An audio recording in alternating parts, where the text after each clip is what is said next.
ഇന്നത്തെ ഈ മഹാസമ്മേളനത്തിൽ പങ്കെടുത്ത് 2 വാക്ക് സംസാരിക്കാൻ അവസരം തന്ന ഡോക്ടർ ഗോപാലകൃഷ്ണനെയും സഹപ്രവർത്തകരെയും ഞാനിവിടെ സ്മരിക്കുന്നു. ഡോക്ടർ ഗോപാലകൃഷ്ണൻ ചെയ്യുന്ന പ്രവർത്തനത്തെപ്പറ്റി നിങ്ങളോടൊന്നും പറഞ്ഞിട്ട് കാര്യമില്ല. ഇപ്പം അതിന് സമയം കുറവുണ്ട്. എങ്കിൽ തന്നെ ദൈവനിയോഗം പോലെ അദ്ദേഹം ലോകത്തൊട്ടാകെ ഭാരതീയ പൈതൃകം, നമ്മുടെ സംസ്കാരത്തെപ്പറ്റി, അതിൻ്റെ സത്ത എന്താണെന്ന് പ്രചരിപ്പിച്ചു കൊണ്ടിരിക്കുകയാണ്. സത്യത്തിൽ ഇതെല്ലാം ഒരു ദൈവനിയോഗമാണ്. ഏതാണ്ട് അതേ രീതിയിലുള്ള ലോകനേതാവായ മഹാത്മാഗാന്ധിയുടെ ആദർശങ്ങൾക്ക് അടിസ്ഥാനപ്പെടുത്തി ഉള്ള പ്രവർത്തനം ചെയ്യാനുള്ള ഒരു ദൈവനിയോഗം എന്നെപ്പോലൊരു ചെറിയ ആളിനും കിട്ടി. 40 വർഷമായിട്ട് വളരെ എളിയ തോതിൽ ഗാന്ധിയൻ ആശയങ്ങൾ പ്രചരിപ്പിക്കാൻ, സമൂഹത്തിൻ്റെ ആരോഗ്യത്തെപ്പറ്റി ജനങ്ങളെ ബോധവൽക്കരിക്കാൻ, വ്യക്തിയുടെ ആരോഗ്യത്തെപ്പറ്റി ജനങ്ങളെ ബോധവൽക്കരിക്കാൻ ഉള്ള ശ്രമം ചെയ്തുകൊണ്ടിരിക്കുകയാണ്. കേരളത്തിലൊട്ടാകെ അനവധി പ്രവർത്തനങ്ങൾ ഇത് സംബന്ധിച്ച് നടക്കുന്നുണ്ട്. മഹാത്മാഗാന്ധിയാണ് വാസ്തവത്തിൽ ഇന്ത്യയിൽ ഈ സംസ്കാരം പുനരുദ്ധരിക്കാൻ വേണ്ടിയുള്ള ശ്രമം നടത്തിയത്. അദ്ദേഹത്തിൻ്റെ പ്രവർത്തനങ്ങളെപ്പറ്റിയൊന്നും കൂടുതൽ പറയുന്നില്ല, എല്ലാവർക്കും അറിയുന്ന കാര്യങ്ങളാണ്. അദ്ദേഹം ജനങ്ങളുടെ മുമ്പിൽ അവതരിപ്പിച്ച നിർമ്മാണ പ്രവർത്തനങ്ങളിൽ ഏറ്റവും പ്രധാനപ്പെട്ട ഒന്നായിരുന്നു ആരോഗ്യ വിഷയം. അതുകൂടാതെ ഇവിടെ കേരളത്തിൽ പ്രത്യേകിച്ചും ഞങ്ങളുടെയൊക്കെ ഗുരുസ്ഥാനീയനായിരുന്ന അന്തരിച്ച CR വർമ്മ എന്നൊരു മഹാൻ ജീവിച്ചിരുന്നു. ഏതാണ്ട് 25 കൊല്ലക്കാലം അദ്ദേഹം കേരളമൊട്ടാകെ ഓടി നടന്ന് പ്രവർത്തിച്ചിരുന്നു. കേരളത്തിലെ ജനസംഖ്യ ഏതാണ്ട് 1/3 ജനങ്ങളിൽ ഈ സന്ദേശം എത്തിക്കാൻ, ഏറ്റവും ചുരുക്കി ഞാൻ പറയാണ്, എത്തിക്കാൻ വർമാജിക്കും അദ്ദേഹത്തിൻ്റെ ശിഷ്യന്മാർക്കും സാധിച്ചു. ഇപ്പോൾ ഏതാണ്ട് 10-300 പ്രവർത്തകർ നിഷ്കാമ കർമ്മം ചെയ്യുകയാണ്. ഈ ആശയപ്രചരണം, ജനങ്ങളെ ബോധവൽക്കരിക്കുന്ന സമൂഹത്തിൻ്റെ ആരോഗ്യം, വ്യക്തിയുടെ ആരോഗ്യം, ഇത് മാത്രം പ്രചരിപ്പിച്ചുകൊണ്ട് കിടക്കുന്ന 300-ൽ പരം സജീവ പ്രവർത്തകരുണ്ട്. അവർ പല മേഖലകളിലുള്ളവരാണ്. യാതൊരു വിധമായ പാരിതോഷികവും സ്വീകരിക്കാതെ പ്രവർത്തിക്കുന്ന അതിൽ ഒരു എളിയ കണ്ണിയാണ് ഞാൻ. Indian institute of scientific heritage നടത്തുന്ന പ്രവർത്തനം നമ്മുടെ സംസ്കാരം അല്ലെങ്കിൽ നമ്മുടെ പൈതൃകം അതിന്നത്തെ തലമുറയെ ബോധ്യപ്പെടുത്താനും അതോടൊപ്പം അത് ജീവിതത്തിൽ പ്രായോഗികമായി നടപ്പിലാക്കാനും ഉള്ള ശ്രമത്തിലാണ് Indian institute of scientific heritage. അതേ പ്രവർത്തനം തന്നെയാണ് ഞങ്ങൾ ചെയ്യുന്നത്. ഇത് ഈ ആരോഗ്യം എന്ന് പറയുന്നത്, ഞാൻ നേരത്തെ പറഞ്ഞ പോലെ സമൂഹത്തിൻ്റെ ആരോഗ്യത്തെപ്പറ്റിയാണ് ചിന്തിക്കേണ്ടത്. ഇന്നിപ്പോൾ സമൂഹത്തിൻ്റെ ആരോഗ്യം എന്താണെന്ന് നമുക്കിപ്പോൾ ചുറ്റുപാട് നോക്കിയാൽ മനസ്സിലാകുന്നതേ ഉള്ളൂ. ഈ ഭൗതികതയുടെ ആ വേലിയേറ്റത്തിൽ എന്തൊക്കെയാണ് ഇവിടെ നടക്കുന്നത് ഒന്നും പ്രത്യേകിച്ച് പറയാതെ തന്നെ നിങ്ങൾക്കറിയാമല്ലോ. മനുഷ്യനും മനുഷ്യനെയും തമ്മിലുള്ള പരസ്പര ചൂഷണം, തമ്മിൽ തല്ല്, എല്ലാത്തിൻ്റെ അതിപ്രസരം, ഭൗതികതയുടെ അതിപ്രസരം കൊണ്ട് ഈ രാജ്യത്ത് വാസ്തവത്തിൽ സമാധാനമായിട്ട് ജീവിക്കാൻ ഒരാൾക്കും സാധിക്കാത്തൊരവസ്ഥ ഉണ്ടാക്കിയെടുത്തിട്ടുണ്ട്. അതിനൊക്കെ ഉത്തരവാദി നമ്മളൊക്കെ തന്നെയാണെങ്കിൽ പോലും സംഭവിച്ചിരിക്കുന്ന കാര്യം അതാണ്. അപ്പം അങ്ങനെ ഒഴുകിക്കൊണ്ടിരിക്കുകയാണ്. ഇങ്ങനെ ഭൗതികതയുടെ അടിസ്ഥാനത്തിൽ ഒഴുകി ഒഴുകി ഒഴുകി എവിടോ ഏതോ ഒരു ഗർത്തത്തിൽ ചെന്ന് അവസാനിക്കുന്നു എന്ന് നമ്മൾ ഒന്ന് മാറി നിന്ന് നോക്കിയാൽ അറിയാം. അങ്ങനെ നിങ്ങളൊക്കെ പോകാതിരിക്കട്ടെ എന്ന പ്രാർത്ഥന എനിക്കുണ്ട്. ഈ ലോകത്തിൽ, പ്രത്യേകിച്ചും ഭാരതത്തിൽ, ഈ പൈതൃകത്തെ പറ്റിയൊക്കെ ഇവിടെ പറഞ്ഞു കഴിഞ്ഞിരിക്കുന്നു. അതൊന്നും ഞാൻ പറയുന്നില്ല. ഈ ആരോഗ്യ വിഷയങ്ങൾ തന്നെ പറയാം. ആരോഗ്യത്തിൽ കൂടി ജീവിച്ചിരിക്കുന്ന ഒരു സമൂഹം ഇവിടെ ഉണ്ടായിരുന്നു. ഈ ആരോഗ്യം എന്ന് പറഞ്ഞാൽ വ്യക്തിക്ക് മാത്രം ആരോഗ്യം ഉണ്ടാക്കിയെടുക്കാൻ ഒക്കില്ല. ഈ ആരോഗ്യം എന്ന് പറഞ്ഞ് വിലയ്ക്ക് വാങ്ങാൻ കിട്ടുന്നതേ അല്ല, ജന്മസിദ്ധമാണ്. ഈ ആരോഗ്യം എവിടെ നിന്ന് കിട്ടുന്നു എന്ന് നമ്മൾ ആലോചിക്കാറില്ല. നമ്മളിപ്പോൾ വിചാരിച്ചിരിക്കുന്ന ഹോസ്പിറ്റലിൽ പോയാൽ മതി, ഡോക്ടർ പോയാൽ മതി, വളരെ വിദഗ്ധന്മാരുണ്ട്, ഇഷ്ടംപോലെ ആശുപത്രികൾ, എണ്ണിയാലൊടുങ്ങാത്ത ആശുപത്രികളും വിദഗ്ധന്മാരും ഇരിപ്പുണ്ട്. അവരെല്ലാം നമ്മളെ രക്ഷിക്കാൻ വേണ്ടി ഇരിക്കുന്നു എന്നുള്ളൊരു മട്ടിലാണ്. അവിടെയാണ് പ്രകൃതിയുടെ പ്രസക്തി. ഈ ചികിത്സയെ പറ്റിയല്ല ഞാനിവിടെ പറയാൻ പോകുന്നത്. ചികിത്സയ്ക്ക് വാസ്തവത്തിലൊരു വിവക്ഷയില്ല. ഒരു ജീവന കലയാണ് വാസ്തവത്തിൽ ഈ ആരോഗ്യം എന്ന് പറയുന്നത്. നമുക്ക് അവകാശപ്പെട്ട ആരോഗ്യം എങ്ങനെ വീണ്ടെടുത്ത് നമുക്ക് ജീവിക്കാം. ഇന്നത്തെ ജീവിതത്തിൽ 99% ആളുകൾക്കും ഏതെങ്കിലും തരത്തിലുള്ള രോഗങ്ങളുമായി അവർ നടക്കുകയാണ്. ഈ രോഗങ്ങളെല്ലാം ഉണ്ടാകുന്നത്, എനിക്ക് വളരെ കുറച്ച് സമയമുള്ളതുകൊണ്ട് ഞാൻ വളരെ ചുരുക്കിയാണ് പറയുന്നത്, നമ്മൾ വാസ്തവത്തിൽ നമ്മൾ പ്രകൃതിയെപ്പറ്റി അല്ലെങ്കിൽ ഈ പ്രകൃതിയെപ്പറ്റി മനസ്സിലാക്കാത്തതുകൊണ്ട് മാത്രമാണ് നമുക്കെന്ത് റിലവൻസ് ഉണ്ട്, നമുക്കെന്ത് സാങ്കത്യമുണ്ട് എന്ന് നമ്മൾ ചിന്തിക്കാറില്ല. പണ്ടൊക്കെ കാലത്ത് പ്രകൃതിയോട് ഇണങ്ങി ജീവിക്കുന്നൊരു കാലമുണ്ടായിരുന്നു, പ്രകൃതി ആരാധിക്കുന്നൊരു കാലമുണ്ടായിരുന്നു. ഭൂമിയെ ദേവിയായിട്ടും സമുദ്രത്തെ ദേവിയായിട്ടും വരുണനെ ഭഗവാനായിട്ടും സൂര്യനെ ഭഗവാനായിട്ടുമൊക്കെ. ഇന്നിപ്പോൾ പ്രകൃതിയെ ചൂഷണം ചെയ്തുകൊണ്ട് പ്രകൃതിയോട് മല്ലിട്ട് ജീവിക്കുകയാണ്. പ്രകൃതിയുടെ താളം തെറ്റിയാൽ നമ്മുടെ താളം തെറ്റുമെന്നുള്ള സംശയമൊന്നുമില്ല. പ്രകൃതിയുടെ താളം തെറ്റലാണ് നമുക്കിപ്പോൾ ഈ അസുഖങ്ങൾക്കെല്ലാം കാരണം. ഇന്നത്തെ എല്ലാ പ്രശ്നങ്ങൾക്കും കാരണം പ്രകൃതിയുടെ താളം തെറ്റുന്നതാണ്. പ്രകൃതിക്ക് വാസ്തവത്തിൽ വലിയ ബുദ്ധിയൊന്നുമില്ല, നമ്മളെപ്പോലെ മനുഷ്യന് മാത്രമേ ബുദ്ധിയുള്ളൂ. നമ്മൾ ജനിക്കുന്നതിന് എത്രയോ കോടാനുകോടി വർഷങ്ങൾക്ക് മുമ്പാണ് വാസ്തവത്തിൽ ഈ പ്രകൃതി ഉണ്ടായിരിക്കുന്നത്, അല്ലെങ്കിൽ ഈ പ്രപഞ്ചം ഉണ്ടായിരിക്കുന്നത്. അപ്പം നമ്മുടെ റിലവൻസ് എന്ന് പറയുന്നത്, അല്ലെങ്കിൽ നമ്മുടെ സാങ്കത്യം എന്ന് പറയുന്നത് എത്രയോ വളരെ ഇതാണ്. ബാക്കിയുള്ള എല്ലാ ജീവജാലങ്ങൾക്കും ഉള്ള ആവാസ കേന്ദ്രമാണ്. അക്കൂടെ മനുഷ്യനും കൂടെ ജീവിക്കാനൊരവസരം ഇവിടെ തന്നു പ്രകൃതി എന്നുള്ളതല്ലാതെ അതിനെ ചൂഷണം ചെയ്യാനോ അതിനെ നശിപ്പിക്കാനോ നമുക്ക് അവകാശമില്ല. ഇന്നിപ്പോൾ ചെയ്യുന്നത് മുഴുവൻ അതാണ്. എല്ലാ കാര്യങ്ങളും അങ്ങനെ പ്രകൃതിയെ ചൂഷണം ചെയ്ത് അവസാനം നിലനിൽപ്പിൻ്റെ പ്രശ്നമായിരിക്കുകയാണ്. 1909 മഹാത്മാഗാന്ധി ഹിന്ദ് സ്വരാജ് എന്ന് പറഞ്ഞൊരു പുസ്തകത്തിൽ അദ്ദേഹം ഇത് ആവർത്തിച്ചിട്ടുണ്ട്. ഇത് അദ്ദേഹം വളരെ വിശദമായി പറഞ്ഞിട്ടുണ്ട്. ഈ രാജ്യത്തെ സർവ്വ പ്രശ്നങ്ങൾക്കും പരിഹാരം ആ ഗ്രന്ഥത്തിൽ അദ്ദേഹം ഊന്നി പറഞ്ഞിട്ടുണ്ട്. ഇന്നിപ്പോൾ പലരും ഗാന്ധിയിലേക്ക് മടങ്ങുന്നു, വിദേശ രാജ്യങ്ങൾ ഉൾപ്പെടെ. ഈ ഗാന്ധി എന്ന് പറയാൻ നമ്മുടെ പൈതൃകമാണ്. ഞാൻ ഗാന്ധി എന്നുള്ള പേര് പറഞ്ഞുള്ളൂ. നമ്മളിലേക്ക് മടങ്ങിക്കൊണ്ടിരിക്കുന്നു. പക്ഷെ എങ്കിലും നമ്മുടെ രാജ്യത്തെ ആളുകൾ വിദേശത്തുള്ളവർ പറഞ്ഞാൽ മാത്രമേ അംഗീകരിക്കൂ എന്നുള്ളൊരു വിചാരം, ഒരു ധാരണ ഇവിടെ ഉണ്ടായിട്ടുണ്ട്. വിദേശികളുടെ കൊട്ടേഷൻസാണ് ഇവിടെ ഇപ്പോഴും നമ്മൾ. ഇപ്പോൾ വിദേശത്തിപ്പോൾ ഞങ്ങളുടെ രംഗത്ത് പോലും, ഈ ആരോഗ്യ രംഗത്ത് പോലും വിദേശത്തുള്ള ധാരാളം പേര് പുസ്തകങ്ങൾ എഴുതിയിട്ടുണ്ട്. ആ പുസ്തകങ്ങളാണ് ഇവിടെ കോട്ട് ചെയ്യുന്നതും അതിൻ്റെ തർജ്ജമകളാണ് ഇവിടെ വരുന്നത്. നമ്മുടെ പുരാണേതിഹാസങ്ങളിൽ പറയുന്ന, നമ്മുടെ ഗീതയിൽ പറയുന്ന അവനവനെ അറിയാൻ എന്ന് പറയുന്ന, അറിഞ്ഞുകൊണ്ട് ജീവിക്കാൻ പറയുന്ന ഉപദേശങ്ങൾ ഗീതയിലെ മുഴുവൻ പറയുന്ന അതാണ്. എൻ്റെ ചെറിയ അറിവ് വെച്ച് ഞാൻ പറയുകയാണ്, ഞാനതിൻ്റെ വലിയ പണ്ഡിതനൊന്നുമല്ല. പുരാണങ്ങളിൽ മുഴുവൻ അത് പറയുന്നുണ്ട്. നമ്മുടെ പൂർവികന്മാർ മുഴുവൻ പറയുന്നുണ്ട് എങ്ങനെ ഒരു മനുഷ്യൻ ജീവിക്കണം. അവൻ സദാചാര മൂല്യങ്ങൾ അനുഷ്ഠിക്കണം, അവൻ ധർമ്മം ചെയ്യണം, സത്യം പറയണം, അഹിംസ പാലിക്കണം. അഹിംസയ്ക്കൊരർത്ഥമുണ്ട്. നിങ്ങൾ വിചാരിക്കുന്ന അർത്ഥമാണോ എന്നെനിക്കൊരു സംശയം. നിങ്ങളൊക്കെ മഹാപണ്ഡിതന്മാരാണെങ്കിലും പറയാണ്, ഈ ലോകത്ത് നമ്മുടെ ആവശ്യങ്ങൾക്ക്, സ്വന്തം ആവശ്യത്തിന് വേണ്ടിയുള്ള അത്യാവശ്യ സാധനങ്ങൾ മാത്രം എനിക്ക് ഉപയോഗിക്കാൻ മാത്രമേ അവകാശമുള്ളൂ വാസ്തവത്തിൽ. ബാക്കി ഈ ലോകത്തുള്ള മറ്റു ജീവജാലങ്ങൾക്കാണ്. വാസ്തവത്തിൽ ഇവിടെ ഈ ഉള്ളവനും ഇല്ലാത്തവനുമായിട്ടുള്ള അന്തരമുണ്ടായത് പോലും ഈ അടിസ്ഥാനത്തിൽ. അതുകൊണ്ടാണ് വാസ്തവത്തിൽ ഈ മറ്റു പല ചിന്താധാരകൾ ഇവിടെ ഉണ്ടായി വന്നതെന്ന് എനിക്ക് തോന്നുന്നു.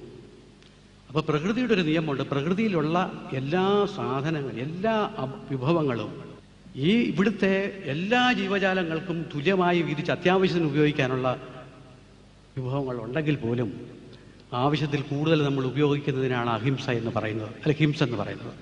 അപ്പോൾ അതുകൊണ്ട് നമ്മൾക്കിവിടെ ഇതൊക്കെ അറിയാമെങ്കിൽ സത്യം പറയാൻ നമ്മൾ പഠിച്ചിട്ടില്ല. മനസാക്ഷി അനുസരിച്ച് നമുക്ക് മനസാക്ഷി കുത്തില്ലാതെ ജീവിക്കാൻ നമ്മൾ പഠിച്ചിട്ടില്ല. മറ്റുള്ള ആളുകളെ സ്നേഹിക്കാൻ പഠിച്ചിട്ടില്ല. ഇപ്പം ഈ കഴിഞ്ഞ ഞായറാഴ്ച ഒരു പ്രഭാഷകൻ, ഒരു അധ്യാപകൻ ഞങ്ങൾ ഒരുമിച്ചൊരു രംഗത്തുണ്ടായിരുന്നപ്പോൾ അദ്ദേഹം ഈ സ്നേഹത്തെപ്പറ്റി പറഞ്ഞപ്പോൾ, സാന്ത്വനത്തെപ്പറ്റി പറഞ്ഞപ്പോൾ അദ്ദേഹം പറയാണ്, അദ്ദേഹത്തിൻ്റെ ക്ലാസ്സിൽ 45 കുട്ടികളോടൊരു ചോദ്യം, അച്ഛനെ കെട്ടിപ്പിടിക്കുന്നവർ എത്ര പേരുണ്ട്? 3 പേര് കൈപൊക്കി. അച്ഛനെ പേടിയാണ് എല്ലാവർക്കും. അച്ഛന് നേരമില്ല മക്കളെ നോക്കാൻ, അമ്മയ്ക്ക് നേരമില്ല, മക്കൾ മക്കളുടെ വഴിക്ക് പോകുന്നു, അവർ വേണ്ടാത്തതൊക്കെ പഠിക്കുന്നു, അവരിന്നത്തെ ടി വിയുടെ മുമ്പിലിരുന്ന് വേണ്ടാത്തതൊക്കെ പഠിക്കുന്നു. പുതിയ സംസ്കാരമാണ്. അങ്ങനെ ഇല്ലെങ്കിൽ അവർക്ക് പറ്റില്ല. ഷൂസ് ഇട്ടുകൊണ്ട് നടക്കണം, ടൈ ഇട്ടുകൊണ്ട് നടക്കണം, ഇംഗ്ലീഷ് പറയണം. ഡാഡി മമ്മി സംസ്കാരം ഇന്ന് വളരെ വളരെയേറെ വ്യാപിച്ചിരിക്കുന്നു. ഒരു തിരിച്ചു വരുന്നുണ്ടെന്നാണ് എനിക്ക് തോന്നുന്നത്. വളരെ ചെറിയ തോതിൽ തിരിച്ചു വരുന്നുണ്ട്. അമ്മ ഭക്ഷണം വിളമ്പി കൊടുക്കുമ്പോൾ താങ്ക്സ് പറയുന്ന, നന്ദി പറയുന്ന മക്കൾ, അമ്മയോട് നന്ദി പറയാൻ എന്ത് അവകാശം വാസ്തവത്തിൽ? ഇതൊക്കെ ആരോഗ്യമായി ബന്ധപ്പെട്ടതാണ് ഈ പറയുന്നതൊക്കെ. അപ്പം ഇതൊക്കെ ഞാനീ പറഞ്ഞത്, സമൂഹം അങ്ങനെ കലുഷമാണ്. ഈ സമൂഹത്തെ ഏതെങ്കിലും തരത്തിൽ മറ്റൊരു വഴിക്ക്, അതായത് നമ്മുടെ തനതായ നമ്മുടെ ജീവിത സമ്പ്രദായത്തിലേക്ക് നമ്മുടെ സംസ്കാരത്തിലേക്ക് തിരിച്ചുവിടേണ്ട ഒരു കടമ നമ്മൾക്കുണ്ട്. നിങ്ങളെല്ലാം അതിന് പ്രാപ്തരാവണം. ഈ കാര്യങ്ങളൊക്കെ നിങ്ങൾ മനസ്സിലാക്കി അതേപ്പറ്റി കൂടുതൽ പഠിക്കുകയും ഇതിൻ്റെ പ്രചാരകരാകുകയും വേണം എന്നൊരപേക്ഷ എനിക്കുണ്ട്. മനുഷ്യൻ്റെ ആരോഗ്യത്തെപ്പറ്റി പറയാം. അത് പറഞ്ഞ് ഇതിപ്പോൾ 3 മണിക്ക് തീർക്കണം. അപ്പോൾ ഇനിയിപ്പോൾ ഒരു 3/4 മണിക്കൂറുള്ളൂ. കഷ്ടിച്ച് അതൊന്ന് പറഞ്ഞു തീർക്കാൻ മാത്രമേ സമയം കിട്ടുള്ളൂ. വളരെ ഒരു ദീർഘമായ ഒരു വിഷയമാണിത്. ഈ ചികിത്സ എന്നിവിടെ പറഞ്ഞിട്ടുണ്ടെങ്കിലും ഞങ്ങളതിനെ പ്രകൃതി ജീവനം എന്ന് പറയും. ഒരു പ്രകൃതി ജീവന ദർശനമാണ്. എല്ലാ ദർശനങ്ങളുടെ ആകത്തുകയാണ് വാസ്തവത്തിൽ പ്രകൃതി ജീവന ദർശനം. പ്രകൃതി ജീവന ദർശനത്തിന് അതിര് പാടില്ല എന്നുണ്ട്. അതിര് പോലും വേണ്ട. അവന് നാണയം വേണ്ട. അതിൻ്റെ ഒരു വലിയ ദർശനമാണ് ഈ പറയുന്നത്. അവന് നാണയം പോലും ആവശ്യമില്ല. പഴയ കാലത്തെ ജീവിത സമ്പ്രദായത്തെ പറ്റിയാണ് ഈ പറയുന്നത്. അതൊക്കെ അവിടെ ഇരിക്കട്ടെ. അതൊന്നും പറഞ്ഞാൽ ഇനി അവിടെ തീരില്ല. മനുഷ്യൻ്റെ ആരോഗ്യം എന്ന് പറയുന്നത്, എൻ്റെയും നിങ്ങളുടെയൊക്കെ ആരോഗ്യം ജന്മസിദ്ധമാണെന്ന് ഞാൻ പറഞ്ഞു. എവിടെ നിന്ന് ഇതുണ്ടാകുന്നു? ലോകത്തിലെ മറ്റ് ജീവജാലങ്ങൾക്കൊന്നും സത്യം പറഞ്ഞാൽ ഇത്രയും ഒന്നും രോഗമില്ല. അവർ പ്രകൃതിയോട് ഇണങ്ങി ജീവിക്കുന്നു എന്നുള്ളതാണ് അതിൻ്റെ അടിസ്ഥാനം. പ്രകൃതിയെ വെറുത്തുകൊണ്ട് അല്ലെങ്കിൽ പ്രകൃതിയെ ചൂഷണം ചെയ്തുകൊണ്ടല്ല അവർ ജീവിക്കുന്നത്. എല്ലാ ജീവജാലങ്ങളെയും നോക്കിക്കോളൂ നിങ്ങൾ.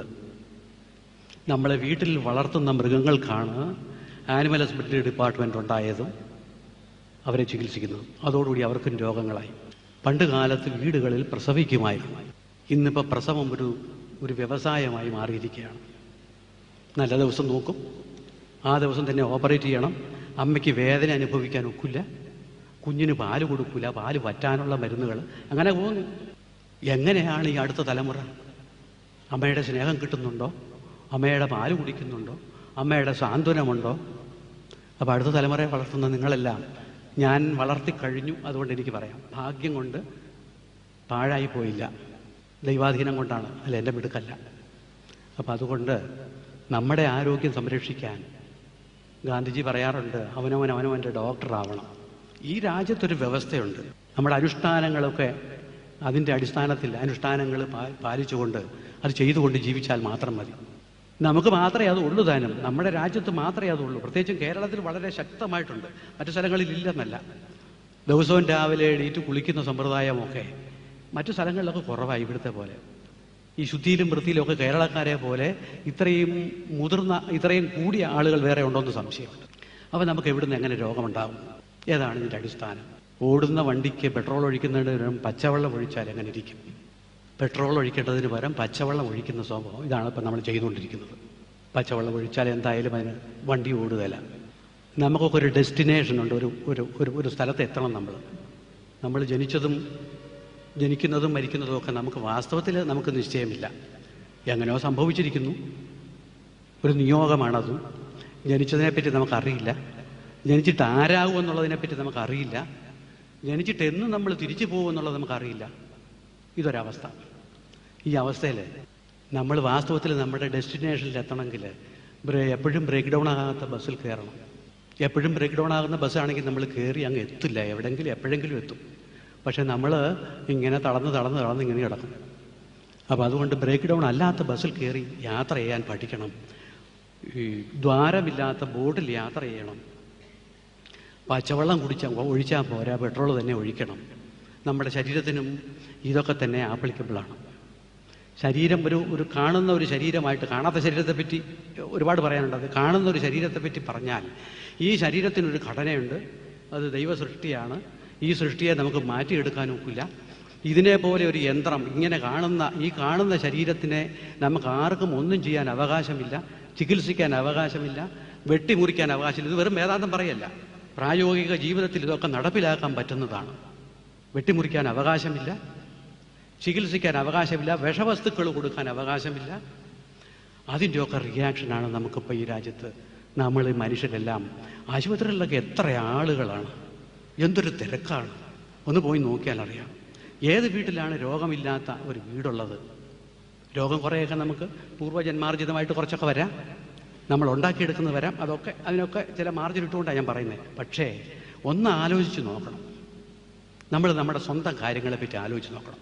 നമ്മൾ സാധാരണഗതിക്കിപ്പം നമുക്ക് സമൂഹത്ത് കാണുന്നു, എല്ലാവരും വളരെ ഗംഭീരമായിട്ട് മറ്റുള്ള ആളുകളോട് ആഹ്വാനം ചെയ്യും, അങ്ങനെ വേണം ഇങ്ങനെ വേണം. പക്ഷെ സ്വന്തം ജീവിതത്തിൽ പകർത്താൻ ആർക്കും സാധിക്കുന്നില്ല. സ്വന്തം ജീവിതത്തിൽ പകർത്താത്തതല്ലേ വാസ്തവത്തിൽ. ഇതൊരു വലിയ ശാസ്ത്രമാണെന്നാണ് ഞാൻ വിചാരിക്കുന്നത്. ഒരു ജീവന കല, അതൊരു വലിയ ശാസ്ത്രമാണ്. അപ്പം അത് മറ്റുള്ള ജീവിതത്തിൽ മറ്റുള്ളവരുടെ ജീവിതത്തിൽ അത് പകർത്തണമെങ്കിൽ സ്വന്തം ജീവിതത്തിൽ അതുണ്ടാവണം. നമുക്ക് പ്രകാശം ഉണ്ടാവാതെ പറ്റില്ല. നമുക്ക് പ്രകാശമുണ്ടെങ്കിൽ ആ പ്രകാശം പരന്നുകൊള്ളും. ഇതുകൊണ്ടാണ് എൻ്റെ ജീവിതമാണ് എൻ്റെ സന്ദേശം എന്ന് മഹത്തുക്കളെല്ലാം പറഞ്ഞിരിക്കുന്നത്. നമ്മൾ ഓരോരുത്തരും ചെയ്യേണ്ട ഒരു കാര്യം, ഈ ഭാരതീയ പൈതൃകത്തെപ്പറ്റിയുള്ള ഈ 2 ദിവസത്തെ ക്ലാസ് ആയാലും ഏത് രംഗത്തായാലും കൊള്ളാം, സ്വന്തം ജീവിതത്തിൽ ഏതെല്ലാം കാര്യത്തിൽ ഏതെല്ലാം തരത്തിലിത് അനുവർത്തിക്കാൻ നോക്കും. അതിൻ്റെ അടിസ്ഥാനത്തിൽ മാത്രമേ നമുക്ക് മുമ്പോട്ട് പോകാൻ നോക്കൂ. അത് മാത്രമേ നമുക്ക് ഉദാഹരണമായിട്ട് മാതൃകയായിട്ട് കാണിക്കാവൂ. ലോകം മുഴുവൻ നന്നാക്കാൻ നമ്മളാരും പോകേണ്ട കാര്യമില്ല. സത്യം പറഞ്ഞാൽ ഞാനിവിടെ ഇപ്പം നിൽക്കുന്നത് ഞാൻ ഒട്ടും ആഗ്രഹിച്ചിട്ടല്ല, ഒരു ചെറിയ ആഗ്രഹം എൻ്റെ മനസ്സിൽ വന്നു, ഉള്ളതൊന്ന് പറയാം.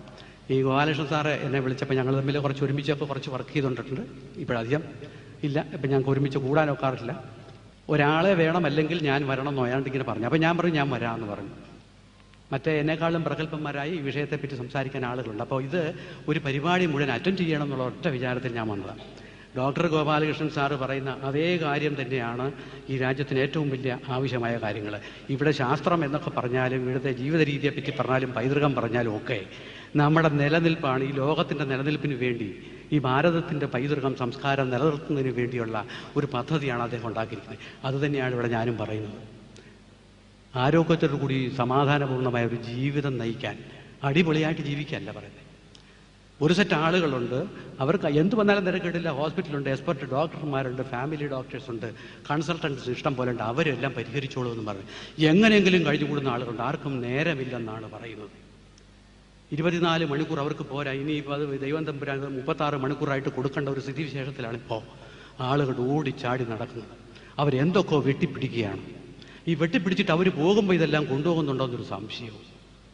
സത്യം, ഭൂമിയിൽ നിന്നുകൊണ്ട് ജീവിക്കാൻ നമുക്ക് സാധിച്ചാൽ നമ്മുടെ ഈ പ്രശ്നങ്ങളെല്ലാം മാറും എന്നാണ് എനിക്ക് തോന്നുന്നത്. വളരെ ലളിതമായ രീതിയിൽ എനിക്ക് പറയാൻ അറിയാവുള്ളൂ, അതുകൊണ്ട് ഞാൻ വളരെ ലളിതമായ രീതിയിൽ പറയുകയാണ്. മനുഷ്യൻ്റെ ശരീരത്തിൽ രോഗം വരുന്നത് മുഴുവൻ കാരണക്കാരൻ വേറെ ആരുമല്ല, ഒരു പരിസ്ഥിതിയല്ല. പരിസ്ഥിതി പ്രശ്നങ്ങളൊക്കെ ഉണ്ട്. വീട്ടിലെ ആരുമല്ല, സമൂഹത്തിലെ ആരുമല്ല, നമ്മൾ തന്നെയാണ്. ആരോഗ്യത്തോടുകൂടി ജീവിച്ചിരിക്കാനുള്ളൊരു പദ്ധതി ഈ രാജ്യത്ത് നമ്മുടെ പൂർവികന്മാർ നമുക്ക് കാണിച്ചു തന്നിരിക്കുന്നത്. അതനുസരിച്ച് ജീവിച്ചാൽ മാത്രം മതി. അത് വളരെ ഒരു സമഗ്രമായ വീക്ഷണം ആരോഗ്യത്തെപ്പറ്റി വേണം, വെറും ശരീരത്തെ മാത്രമല്ല. അത് എനിക്ക് സമയമുണ്ടെങ്കിൽ ഞാനൊന്ന് ചെറുതായിട്ടൊന്ന് ഹിൻറ്റ് ചെയ്യാത്രേ ഉള്ളൂ. അപ്പോൾ ആ സമഗ്രമായ വീക്ഷണം എന്ന് പറയുന്നത് നമ്മുടെ ശരീരത്തെ, കാണുന്ന ശരീരത്തെ നമ്മൾ എങ്ങനെ കൈകാര്യം ചെയ്യണമെന്ന് തീരുമാനിക്കണം.